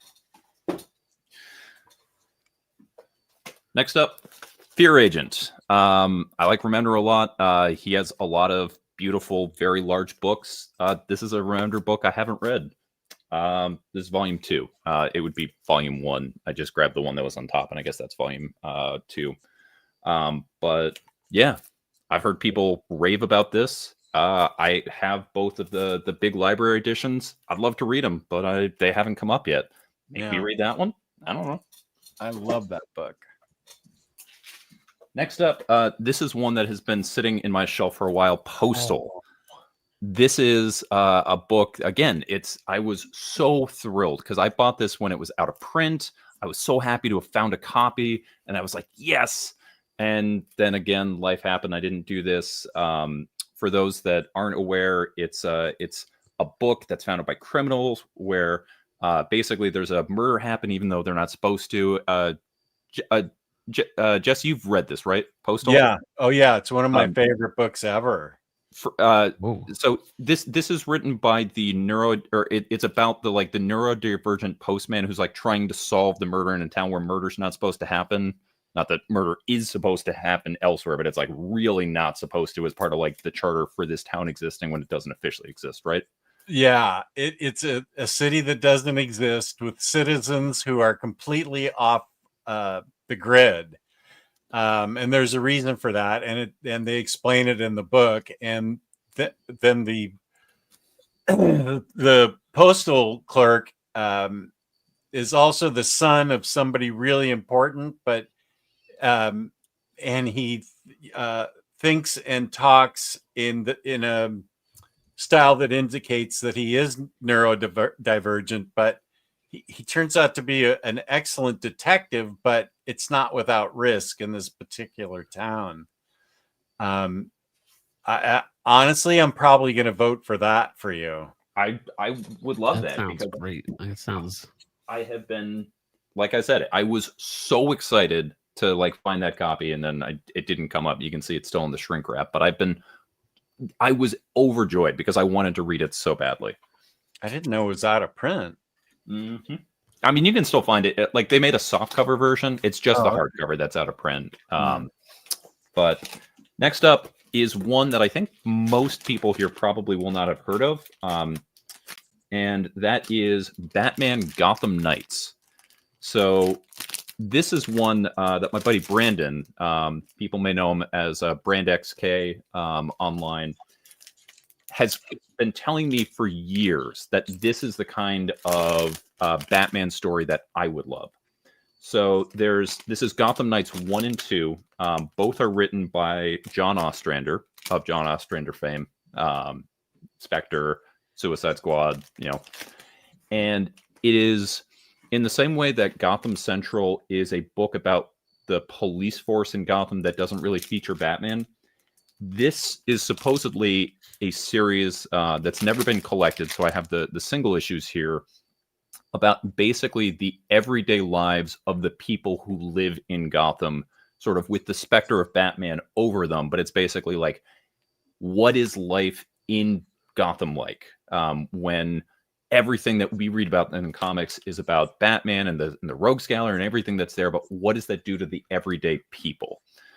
So it's 2 4-issue miniseries, and it sounds fascinating. And again, because of the recommendation of just the kind of comics that I like, he repeatedly recommended this, like, all right, I got to track this down and check this out. And it's John Ostrander. So it's Next up, I did put a little bit of a ringer in here because it's Drome. And so I have been so excited to read this book. I would have already read it if not for the fact that Amazon kept delaying my order. I don't think this is available in the direct market, which is weird.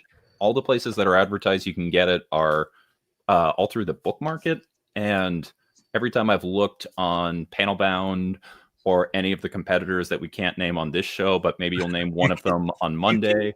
You can name it. It's fine. Name any of them.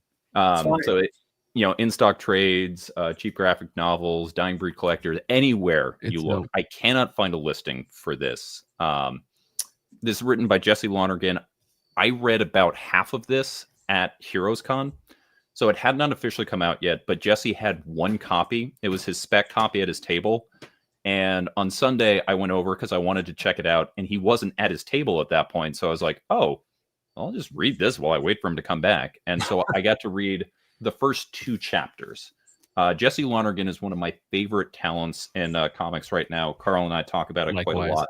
Yeah. I think he does some of the most imaginative paneling that you have out right now. He does, and actually, as I'm showing this, I'm going to show my favorite part of the book I read, which is the fight scene at the end of chapter 2. But it's a mostly wordless comic that deals with cosmic themes and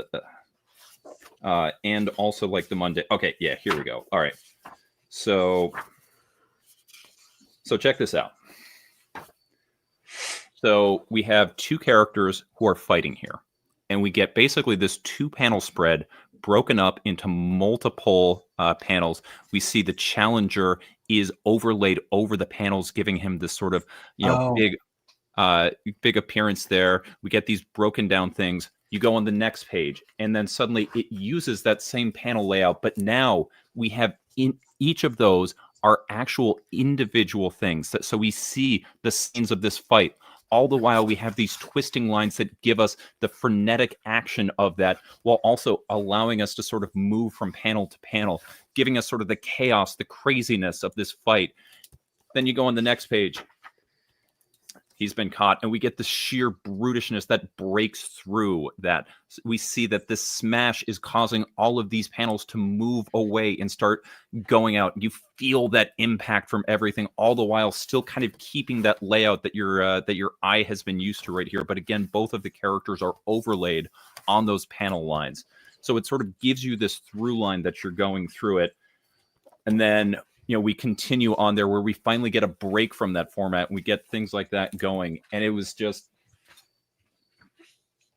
all of that fight scene is done over basically 4 double-page spreads without words, and just sort of the way that story is being told, I absolutely love. Like I said, I only just got my coffee because it was delayed because they messed up my order. I just really want to read this, and I know Carl's going to pick it, so I was in there a little bit. Can I add a little bit more about that one? Because Please.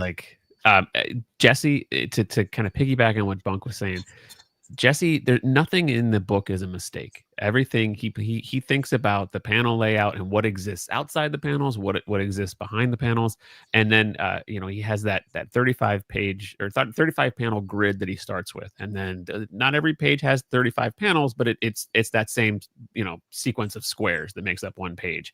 But then he kind of sets the rules of the story, and then plays with those panels to help tell the story. So you saw before with a bunch of all the panels that he had. There's another fight scene that ends with this character kind of forcing her will and having this character kneel. But what he does to show the sheer force of what she's capable of doing, he takes those 35 panels and then stacks them and presses them down, so you actually feel the power that she has. And it's phenomenal what he does with the panels and how he uses the panels to actually tell the story through the feelings, through the emotions.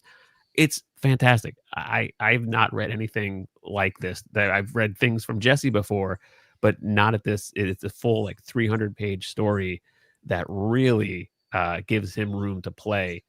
Sets the rules of the comic, and then spends 300 pages breaking those rules, and it's just amazing. I can't recommend this one enough. So anyway, I'm gonna make you read it, Bunk. You're going to anyway. I'm shocked. If I have to. That's so surprising. Okay, I will look to see what the chat wants, but I just want to address M's comment. Hey, chat, is there a fixed timing for the streams? I seem to be missing it every week. I just posted on Omnidog's Vault on the community posts my schedule for September. So you can go there and find out when every stream is scheduled. Thank you for asking that. But also, good reminder that you should, when you are checking out the Omnidog Vault page, make sure that you are not only subscribed, but you hit that bell so that way you get notified at the time whenever it goes live. Now, that won't help you for the appearances on Omnibus Collectors Network, where you can see Jess live on Mondays and Fridays and periodically video gaming throughout the week for Omnibros. But at least that'll go ahead and get that going there. James is, by the way, telling us that there is a super chat we need to hit up. Oh, is that this one from Safar? Just curious. Yeah, there's 3. This will be the 3rd one. Thank you for the super chat, Safar. Just curious, when reading, do you guys generally read one Omni collected edition only till the end at a time, or do you read more than one together? My answer is really quick. I have to finish a book and then I move on to the next one. I generally never try to have more than one book going. It depends for me. Sometimes I'll have, if I have something through, if I have it digitally, if I read it through the DC subscription, sometimes if the book that I'm reading is not handy or it's not like at bedside table or whatever, I'll read what's on the iPad. So I sometimes will. I generally like to read one thing at a time, but it depends on if I'm lazy and don't want to walk downstairs where the physical book I'm reading is. That I'll just read something on the iPad. But yeah, generally it's one at a time. And I am a silly, silly man who reads both collected editions and single issues, which forces me to read wide. So again, half of these books on this list are things I'm like, yeah, I started reading it and I loved it, and I didn't finish it because I started reading something else. I should do exactly what you were saying before, where I choose one and I read it to the end before moving to something else. But I unfortunately read multiple things, and I am probably worse for it for reading. So don't do what I do. Choose one or the other. Do collected editions, and if you do that, don't do single issues and just read one all the way through, because I don't like the way I do things. Am I going to change it? No, that would be way too smart. I'm stuck with what I'm doing. But yeah, that's what I do personally. Awesome. I can't find a copy of Mickey and the Amazing. I Even just on looked it up. Yeah, I sorry not to. But while Bunk was talking about it, I was like, oh, let me see how. I think that looks like a smaller book. That should be. I could grab that easily. Nope, can't do it. It's on out of stock on the Fantagraphics site, but it just came out like a couple months ago, right? Oh, It wow. came out this year, yeah. So let me hold on real quick. It's on Hoopla. It is a beautiful book. The presentation is great. It's oversized. It's a fairly thin book. But let me get that. So to kind of put this, to sort of show. So this is a standard trade. So you can see, I mean, it a biggie. So it's if you can find the hardcover, it's only $25. Unfortunately, I bought mine and I didn't realize it had that spine tick. And like I said, I went to HeroesCon, so I couldn't return it by the time I got back. And apparently now I can't, but I'm not a huge stickler for it. But yeah, like if you can find a hardcover for this and you don't have to pay over cover, like it is. I was showing off the art before. It's gorgeous and it's big, but it is available digitally. If you have Hoopla, you can do it for a free read. there is an option on the site where it says "Notify me when available." So, and Fantagraphics does that, where they'll come reprint it. So, hopefully, that's the case.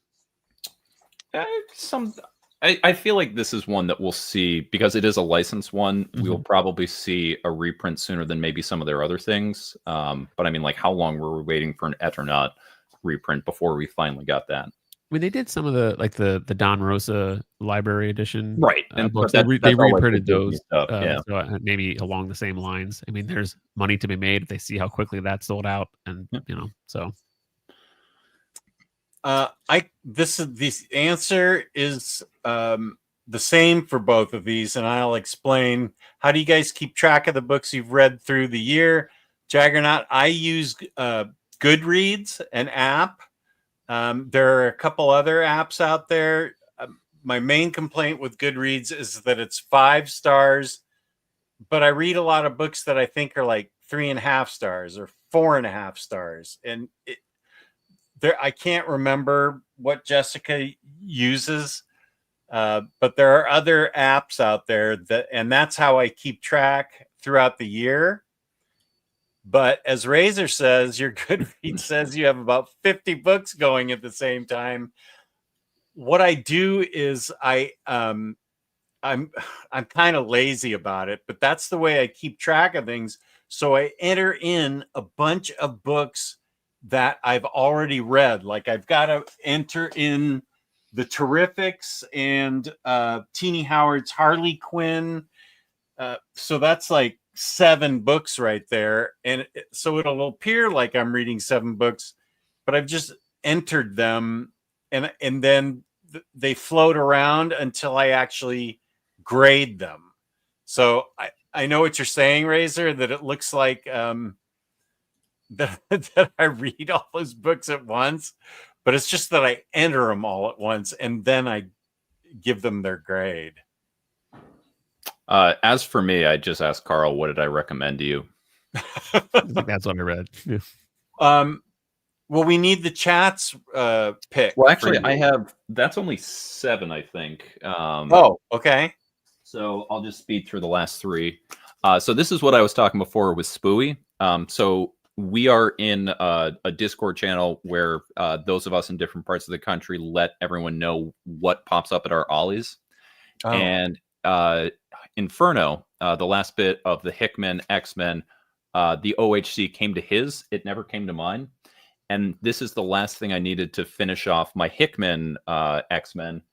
And now that I have this, I want to go back and finish, because when I was doing my read-through on Jonathan Hickman's X-Men, I got to X of Swords and I fell off. And so now that I have this, do I finally go back and finish it, or do I not? I don't know. You guys be in charge of that. Switchblade Shorties. This is the last book of the late Ed Piskor. This is what he was working on and was published posthumously. But yeah, this was the last thing that he did. And you know, it was he had it completely finished.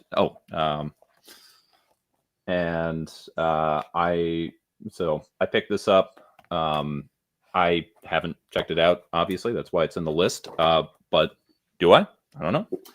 And the last one that rounds out my stack is Horizons Obliques. So this is a big old French oversized edition of Hexagon Bridge. Here in America, it only got the trade when it all came together. I remember seeing this like on my when the issues were coming out, my comic shop walls. Again, to kind of put this size in perspective. Oh, yeah. I have that in trade paperback. I didn't know it was available in such a big book. Only in French. You have to import it. In French. And you have to buy it in like from France and then import it. But I remember seeing that come out, and then it won the Eisner for Best New Talent. But yeah, so you get just some of this beautiful artwork in just the biggest format that's there. I speak enough French that I can kind of get through something like this. Oh, okay, so, great. I picked at the same time that I picked this up. Again, I'm a big Daniel Warren Johnson fan. We only got the trade here in America of Do a Powerbomb. In French, they have an oversized hardcover, which I now have as well to go with my single issues. Lucky. And it's got a dope cover. Hold on. Read the chat for a sec. Chat, are you you need to vote on your choice for Bunk's book. You all come together and vote and recommend what book he should read. I said Postal. Carl said Drome. Yeah, Drome. It's a cheat because he has it there. He's going to read it anyway. But yeah, Drome. 11 Rockets. That thing was a lot of money. Yeah. Be different. Read Gotham Knights. The box says it's insane. Drome looks really good. It's really good. Drome is fantastic.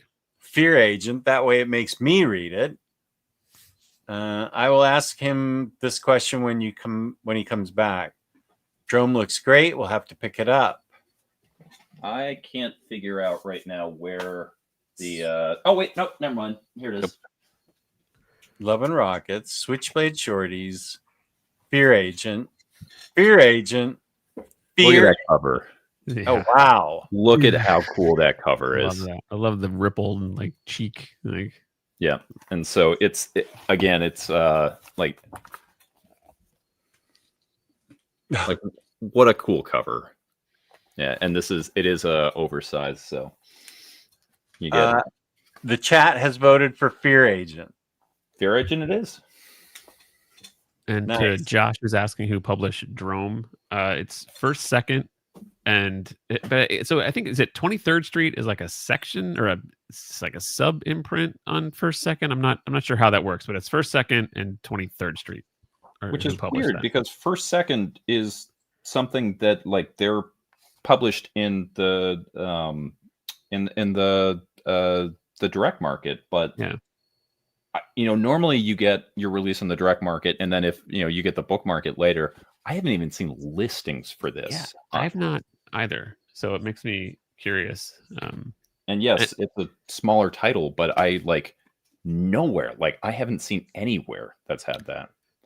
How long did the shipping take from France? Okay, so I bought Do a Power Bomb and Horizon Obliques from the same shipper. I want to say it was about a month. It might have been a little bit longer than that, but it took some time. And I didn't have any shipping. Like I got a notification it shipped, and there wasn't any like tracking or anything, even when it came to the US. So I was kind of just like, well, and it was like estimated time is like a month and a half. It ended up beating that, and I was just like, and so it was super cool when I saw it there. I was very excited. But yeah, it was buying a little bit on faith. But yeah, I'll call it about a month or so. Not sponsored, but I went through a German company called Momox Books, Mommox. They have an Amazon storefront. Really, it was only like $3 for shipping, whereas like everything else was like 20 something and like very reasonable price. So if anyone is looking into this and you see that particular seller, from my one experience I had with them, I was a big fan. Nice. Okay, so then it comes down to me. So I'll go over the 10 books. I already talked about Power Fantasy. That's the one I am choosing. Okay, I'll set it aside. The Seasons Have Teeth. Welcome to the Maynard. Tedward. Part 2 of Black Sad, They All Fall Down. I could swear I bought this just a couple months ago. I mean, you might have bought it a few months ago, but I'd been waiting for that. So you're right. I wouldn't challenge your knowledge, but it's just odd. Night Eaters Book 3. I've loved the first 2 of Night Eaters. So I would love to read book 3. Here's a book I really love. This is kind of chunky. Lady Mechanica, Volume 6. I do know how you love your Lady Mechanica. Oh boy, this is Joe. Is Joe Benitez doing the art as well as the writing in this one? By the way, story and art by Joe Benitez. Man, this guy knows what to do. They All Fall Down Part 2 was November of last year, so it was a few months after. It was still 2024. Okay. This is steampunk Victorian England with Lady Mechanica, who has robot parts in her that she doesn't know where they came from, but she's also an excellent private investigator and adventurous. So this is Lady Mechanica Volume 6.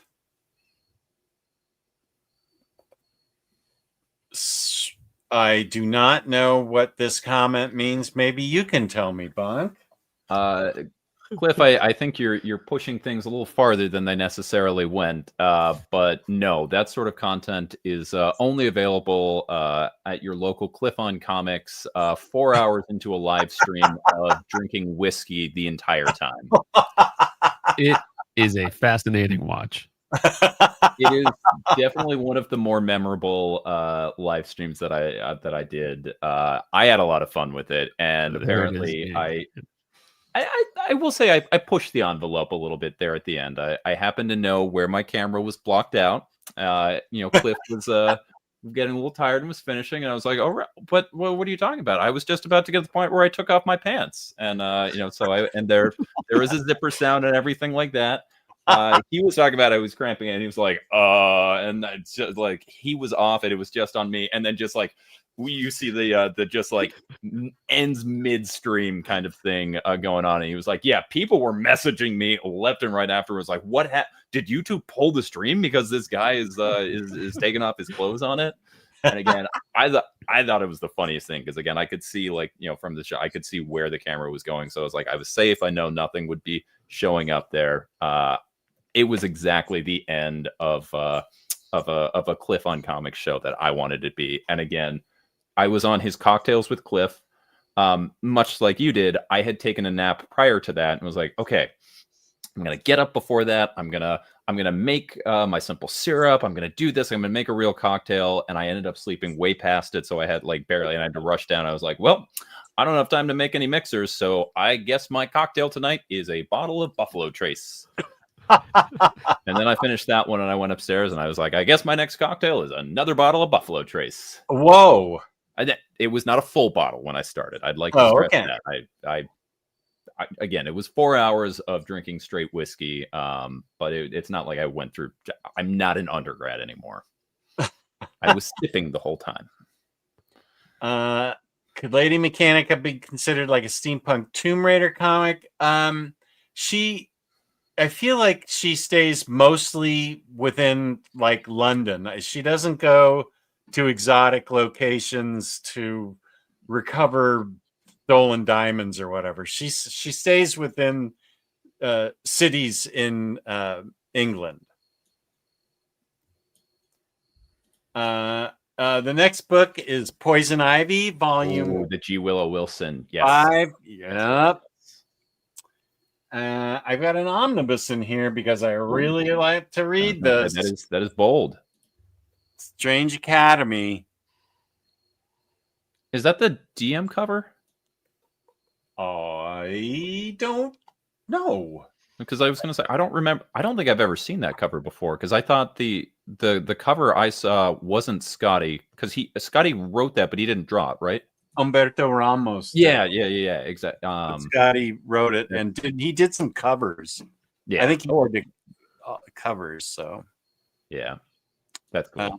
Strange Academy, and then the last book is a European book about World War II, Black Cotton Star.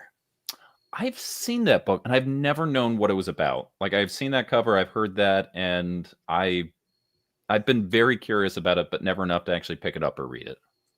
Okay. A Secret from the Revolutionary War sends 3 soldiers on an epic quest across 1940s Europe to recover a piece of American history. And it deals with the African American community starting in 1776 and Dover, 1944. A soldier named Lincoln receives a letter from his sister back home that reveals Angela Brown's memoirs and wonders if the star that she mentions truly exists. His superiors seem to think so. In light of this revelation, Lincoln and 2 other African American soldiers set out on a dangerous mission ranging from liberated Paris to the snow-covered Ardennes, seeking answers and the ultimate prize. Wow. I thought it was just World War II or something. This is flat out amazing adventure. So yeah, this is oversized. My friend Tony from Sweden is the one that recommended this. The art is really remarkable. Well, I already see one vote coming in for Black Cotton Star. Okay. And selfishly, if I hadn't cast my vote, I feel like I'm getting 2 votes when people are voting for that, because I would love to. I don't know anyone who's read this, and I would love to know, like, is this I should read and buy immediately, because I think it would be something that resonate with me. So I'm glad you get to do the heavy lifting, assuming the rest of the chat vote goes with this one.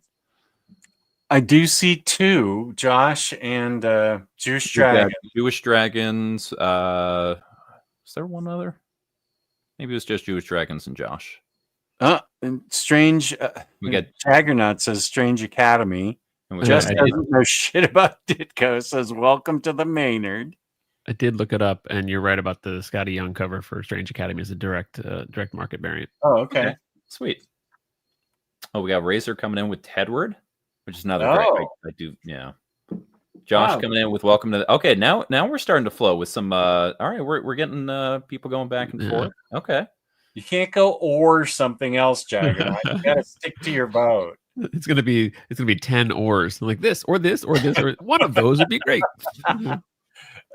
Blind Fifth of Jack Gaming blind vote for Black Cotton.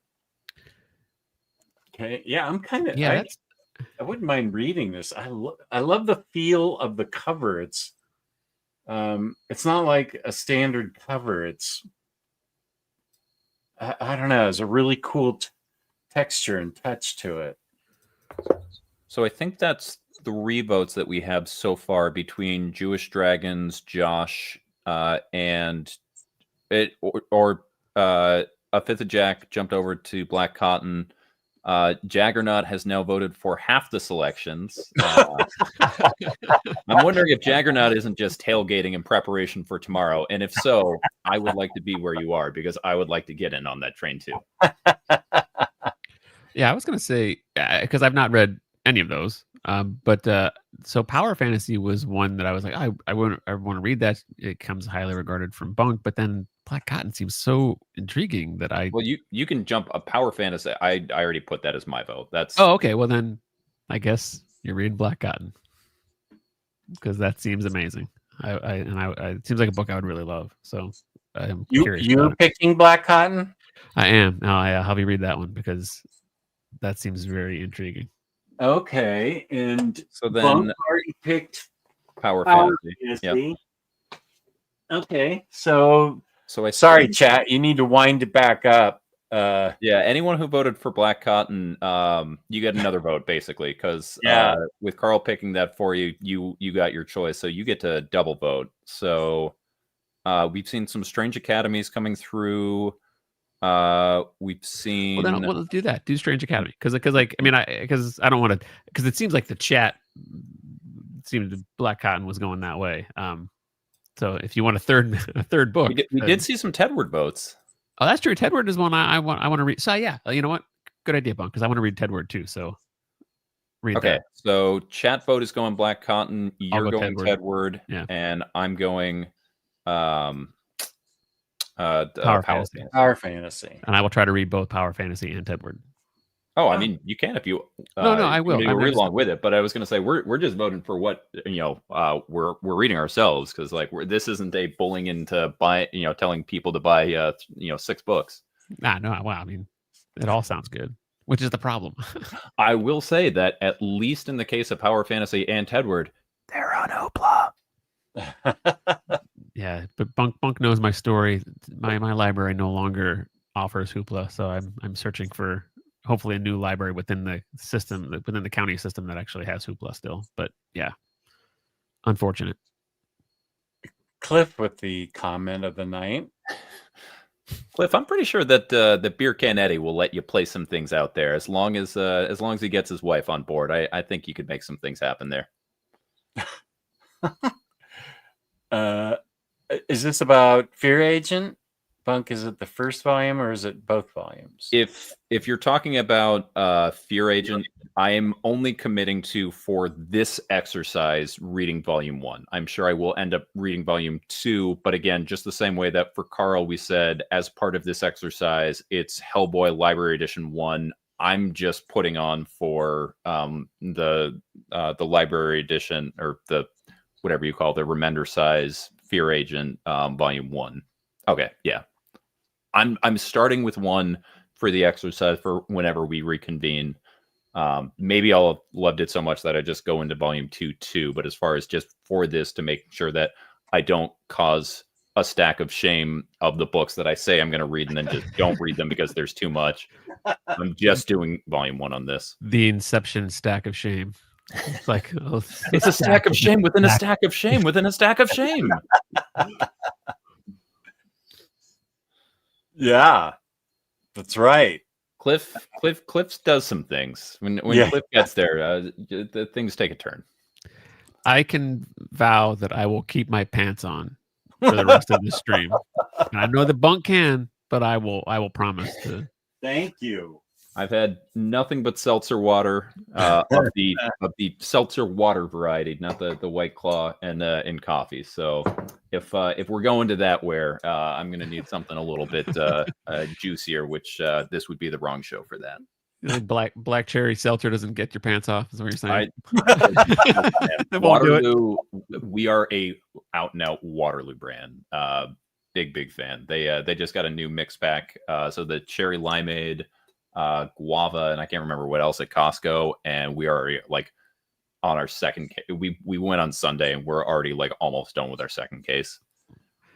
Well, now I got to add something to my Costco shopping list, Bone. What, You're dominating my books, my shopping. What is it again that you got at Costco? So we're a big seltzer water fan. Sure. And I really like the brand Waterloo, and so they sell by the case, where they do like it's 3 different flavors for a case. Yeah, and they mix up the different ones. This new one that they have is like one of the best they've had in a while. And this cherry limeade. That sounds awesome. Yeah, and it's not even like fake sugar or anything like that. So it's all just flavor with bubbles. But I'm a big fan. I bet. I bet cherry limeade sounds amazing. What?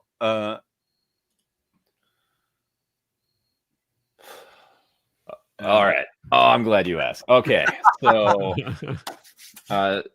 so I was not able to do our full snack shopping that we were supposed to. I went for a run before the stream, and then just like with everything else, I only got the thing. So I have the beer in the fridge for right now. So I don't know the full menu yet, but I can tell you for a fact, one of the things will be nachos. I am a firm believer that if you are planning a snack menu for something like a football game, whether it's the first game or the Super Bowl or anything where it's going to be on for longer, I want something that's not going to fill me up so much that I'm going to be like, like done in the first quarter. I want to be eating throughout that.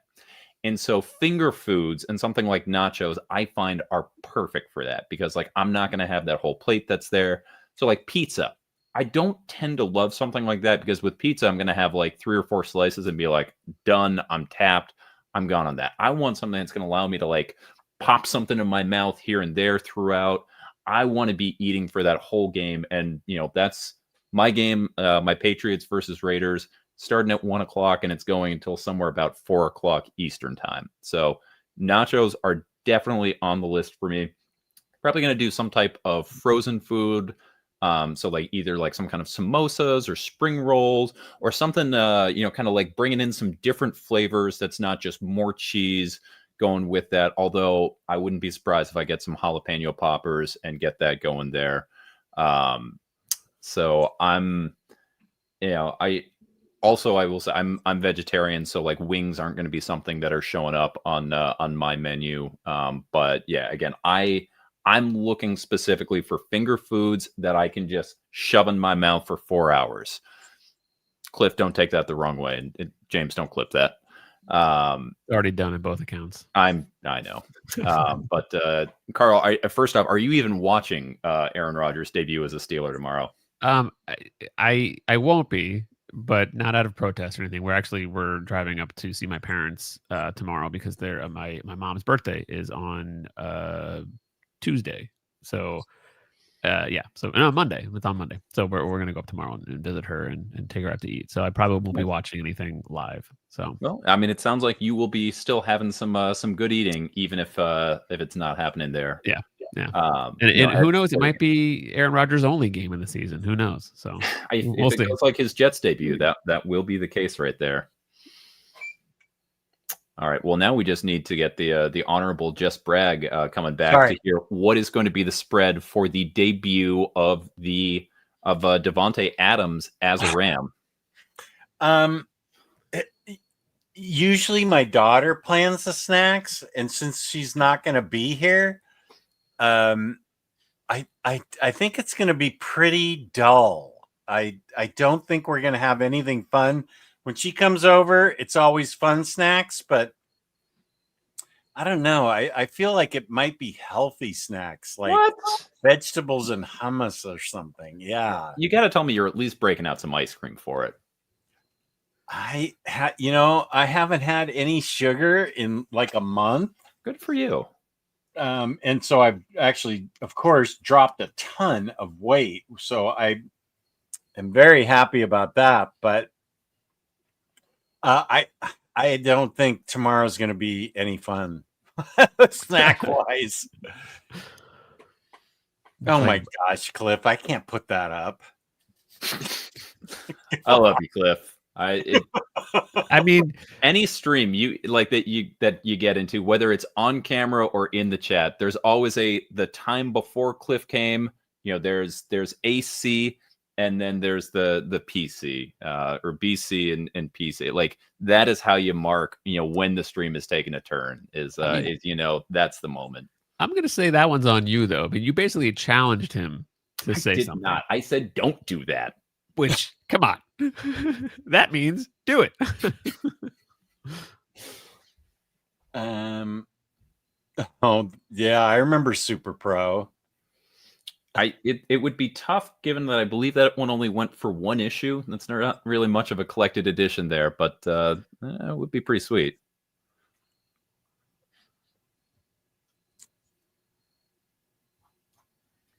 For an appetizer, the Strange Academy. That might be my best bet. I mean, to the best of my knowledge, there's no sugar there. There were 12 issues of Super Pro. I didn't know that. Yeah, I was gonna say I know the first that like classic first cover, but I didn't know that they did more. Spooey, we are still on, and I even showed off here. Now that you're back. I did not send a picture to you because I wanted to show you. Inferno did get here safe and sound, beautifully packed. And I put this as one of the options for what do I read. So again, thank you very much for sending this my way. If you ever buy anything from Spooey, know that it will get there so safely secured. Like it was ridiculous how over the toply, like everything was packaged perfectly.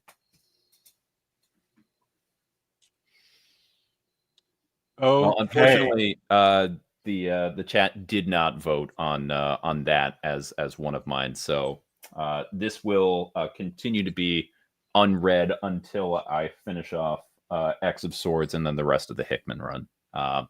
But maybe in a future show we'll get that, or maybe I'll just pick it up and read on my own. Sometimes I do read things without being bullied by the chat. Those are the kind of runs that I just have a hard time. Like all of the Hickman stuff, I've not read any of it, and I don't know. I can't. It's just too much to commit to reading all of it. Even though I've heard it's good. I loved the when again I read up the Hickman X-Men run. So Hoxpox and then like the first 12 issues of his X-Men, and I really liked it. And then there wasn't anything wrong with X of Swords, but it fell off. I fell off like I do with so many other things, and I just haven't picked it back up. Yeah. I am absolutely out of energy, and I know you guys could probably talk for another couple hours, and so could the chat. You're the captain of the ship. I've had some Soul Soul Weaver. I've gone so long I can't remember the name of the game. I'm gonna go play it, but Silk Song. I got Silk Song to go play. What skill set? What is it? The Silk Song. The Silk Hollow Song. Knight Silk Song. Yeah, I couldn't. We've been on so long that Bunk forgot what his favorite game is. The whole topic of the chat, I completely forgot when the chat actually made us talk about the thing that was on there. Oh, now this is important. When you get back to ice cream, may like to try Ben and Jerry new Sunday flavor Dulce Delish. I will keep that in mind. Thank you. Like that. Okay, last question. This is interesting. Off topic, but what's your opinion about Brian K. Vaughan? Were I to meet him, do you have any recommendations for books to get signed? I don't know.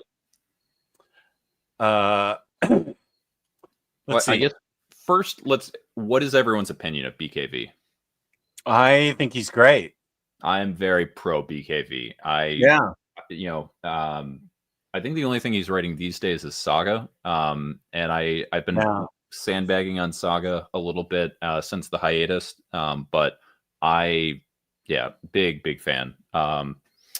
Carl, have you read any Brian K. Vaughan? I was going to say, as far as recommendations, if you have anything from Why the Last Man, I mean, I love that series.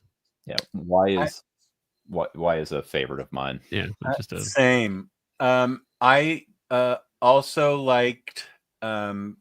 He wrote Ex Machina, didn't he? Mm-hmm. Yep, with Tony Harris. Paper Girls would be my number 2. I agree with that. Love Paper Girls. I do too. You get Cliff Chang on artwork, and it's just like it's exactly like the kind of book that like only should exist in a comic, because it's just so fun and time flipping and everything that goes through, and just it does over the 3 hardcovers. It gets in, it does what it's supposed to. It has a clear beginning, middle, end. It's perfect about all of that. It wraps it up nicely. It's like you're having a adventure with your best teenage friends, and you're a teenage girl all over again. I adore it. Love that one. That was one I just added back to the list. I read the first issue when it came out, and I really liked it. But it's I'll just read the collected edition. It just never did. Saga is also an easy recommend there. Saga, that first hardcover or anything like that. Runaways that he did with Adrian Alphonse. Another great one there. The Private Detective, even though everyone hates the jutting out nature of that, then the one he did with that same artist, Barrier, I think are both great. You really can't go wrong. Wait,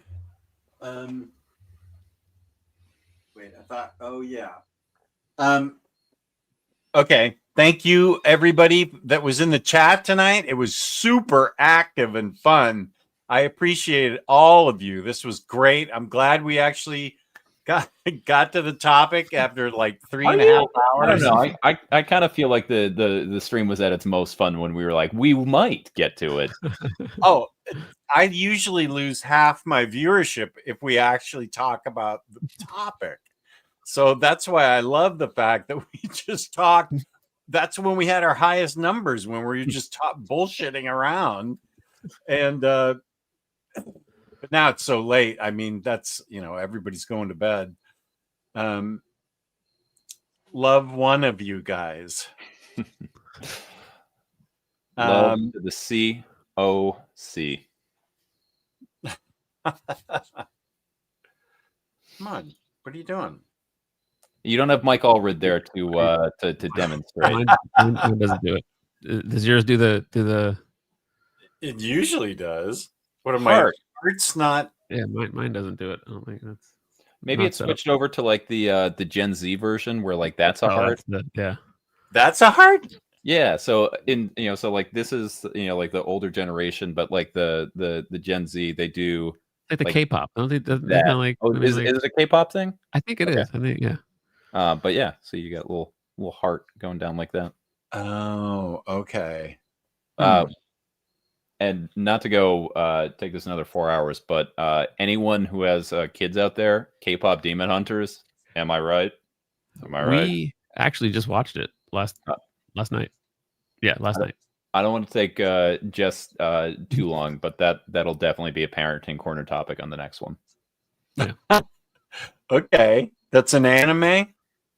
It no, actually, it's an animated movie by the same studio that did Cross the Spider-Verse. Oh, It looks awesome. The music is stupidly catchy. Since we watched it, there has not been a day that at least one of the members of our family didn't start singing it and make the other members of our family start singing it. Every time we've been like in the car, we always play at least one of the songs. that's fun. There are times we watch a movie and I realize I'm going to be watching this movie again pretty soon. When the kids just like, oh, we watch. Yeah, I know it's going to happen. Honestly, so, I'm okay with it. I'm all aboard. Yeah, I'm okay like with it, I enjoyed that movie a whole lot more than I thought I was going to. Yeah, likewise. So okay, we got to go because it's time. I mean, I'm just trying to do Jess a favor. I got Yeah. Silksonging to go ahead and go. Yeah. I'm gonna go. Maybe I'll read a little Hellboy. That's what I might do. I'm not gonna read these books from my stack of shame. Are you kidding me? I will not be shamed. I I have a lot to appreciate- catch up on. I have so much to catch up on. So that's my shame. I genuinely appreciated my guests tonight, Bunk and Carl's collection. You can, in my description, they have links that are ready to be clicked on. And please go give them a sub and notification bell. And hey, Harvey, look at one of the books I got recommended. This is what I'm reading. They chose this. So I think Carl was that was his choice going there because I talked to him about it. Yeah. Good stuff, Again, yeah. shameless plug. Carl and I just started the Tired Dad Comics Club podcast. Issue 1 just came out today. We don't have a set schedule for it, but we'd love for you to check it out. Let us know what you think. It's still work in progress, but we had some fun with it. Fun stuff. Fun comics chat. So just like tonight, a very fun comics chat. Well, the back half of it was comics. The beginning, not so much. Yeah, still there's a only lot a of little fun. bit of Silk Song talking in Tired Dads. Yeah. Oh, Oh, my kids are there you playing go. Silk Yeah. Song. I am going to be that kid. My kids are asleep, and I'm going to go. I'm going to check on them. I'm going to go say hey to my wife, and then I'm going to go play Silk Song. That's a plan. Peace and love, everybody. Thank you for watching care. so much. And thank you to my guests. This was a ton of fun. Thank you. I wish I had more energy, but I really should let Bunk get to Silk Song anyway. So I will use my theme song to play us out. And I appreciate all of you. Thank you so much. Peace and love.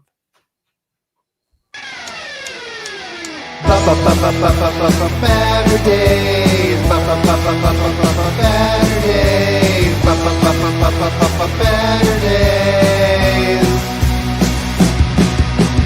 Omnidog in the Minister of Comics. Talk forever, get right your ergonomics. Taking questions from the chat. With a name like that, you think they talk more about the fact. Baturdays, Baturdays.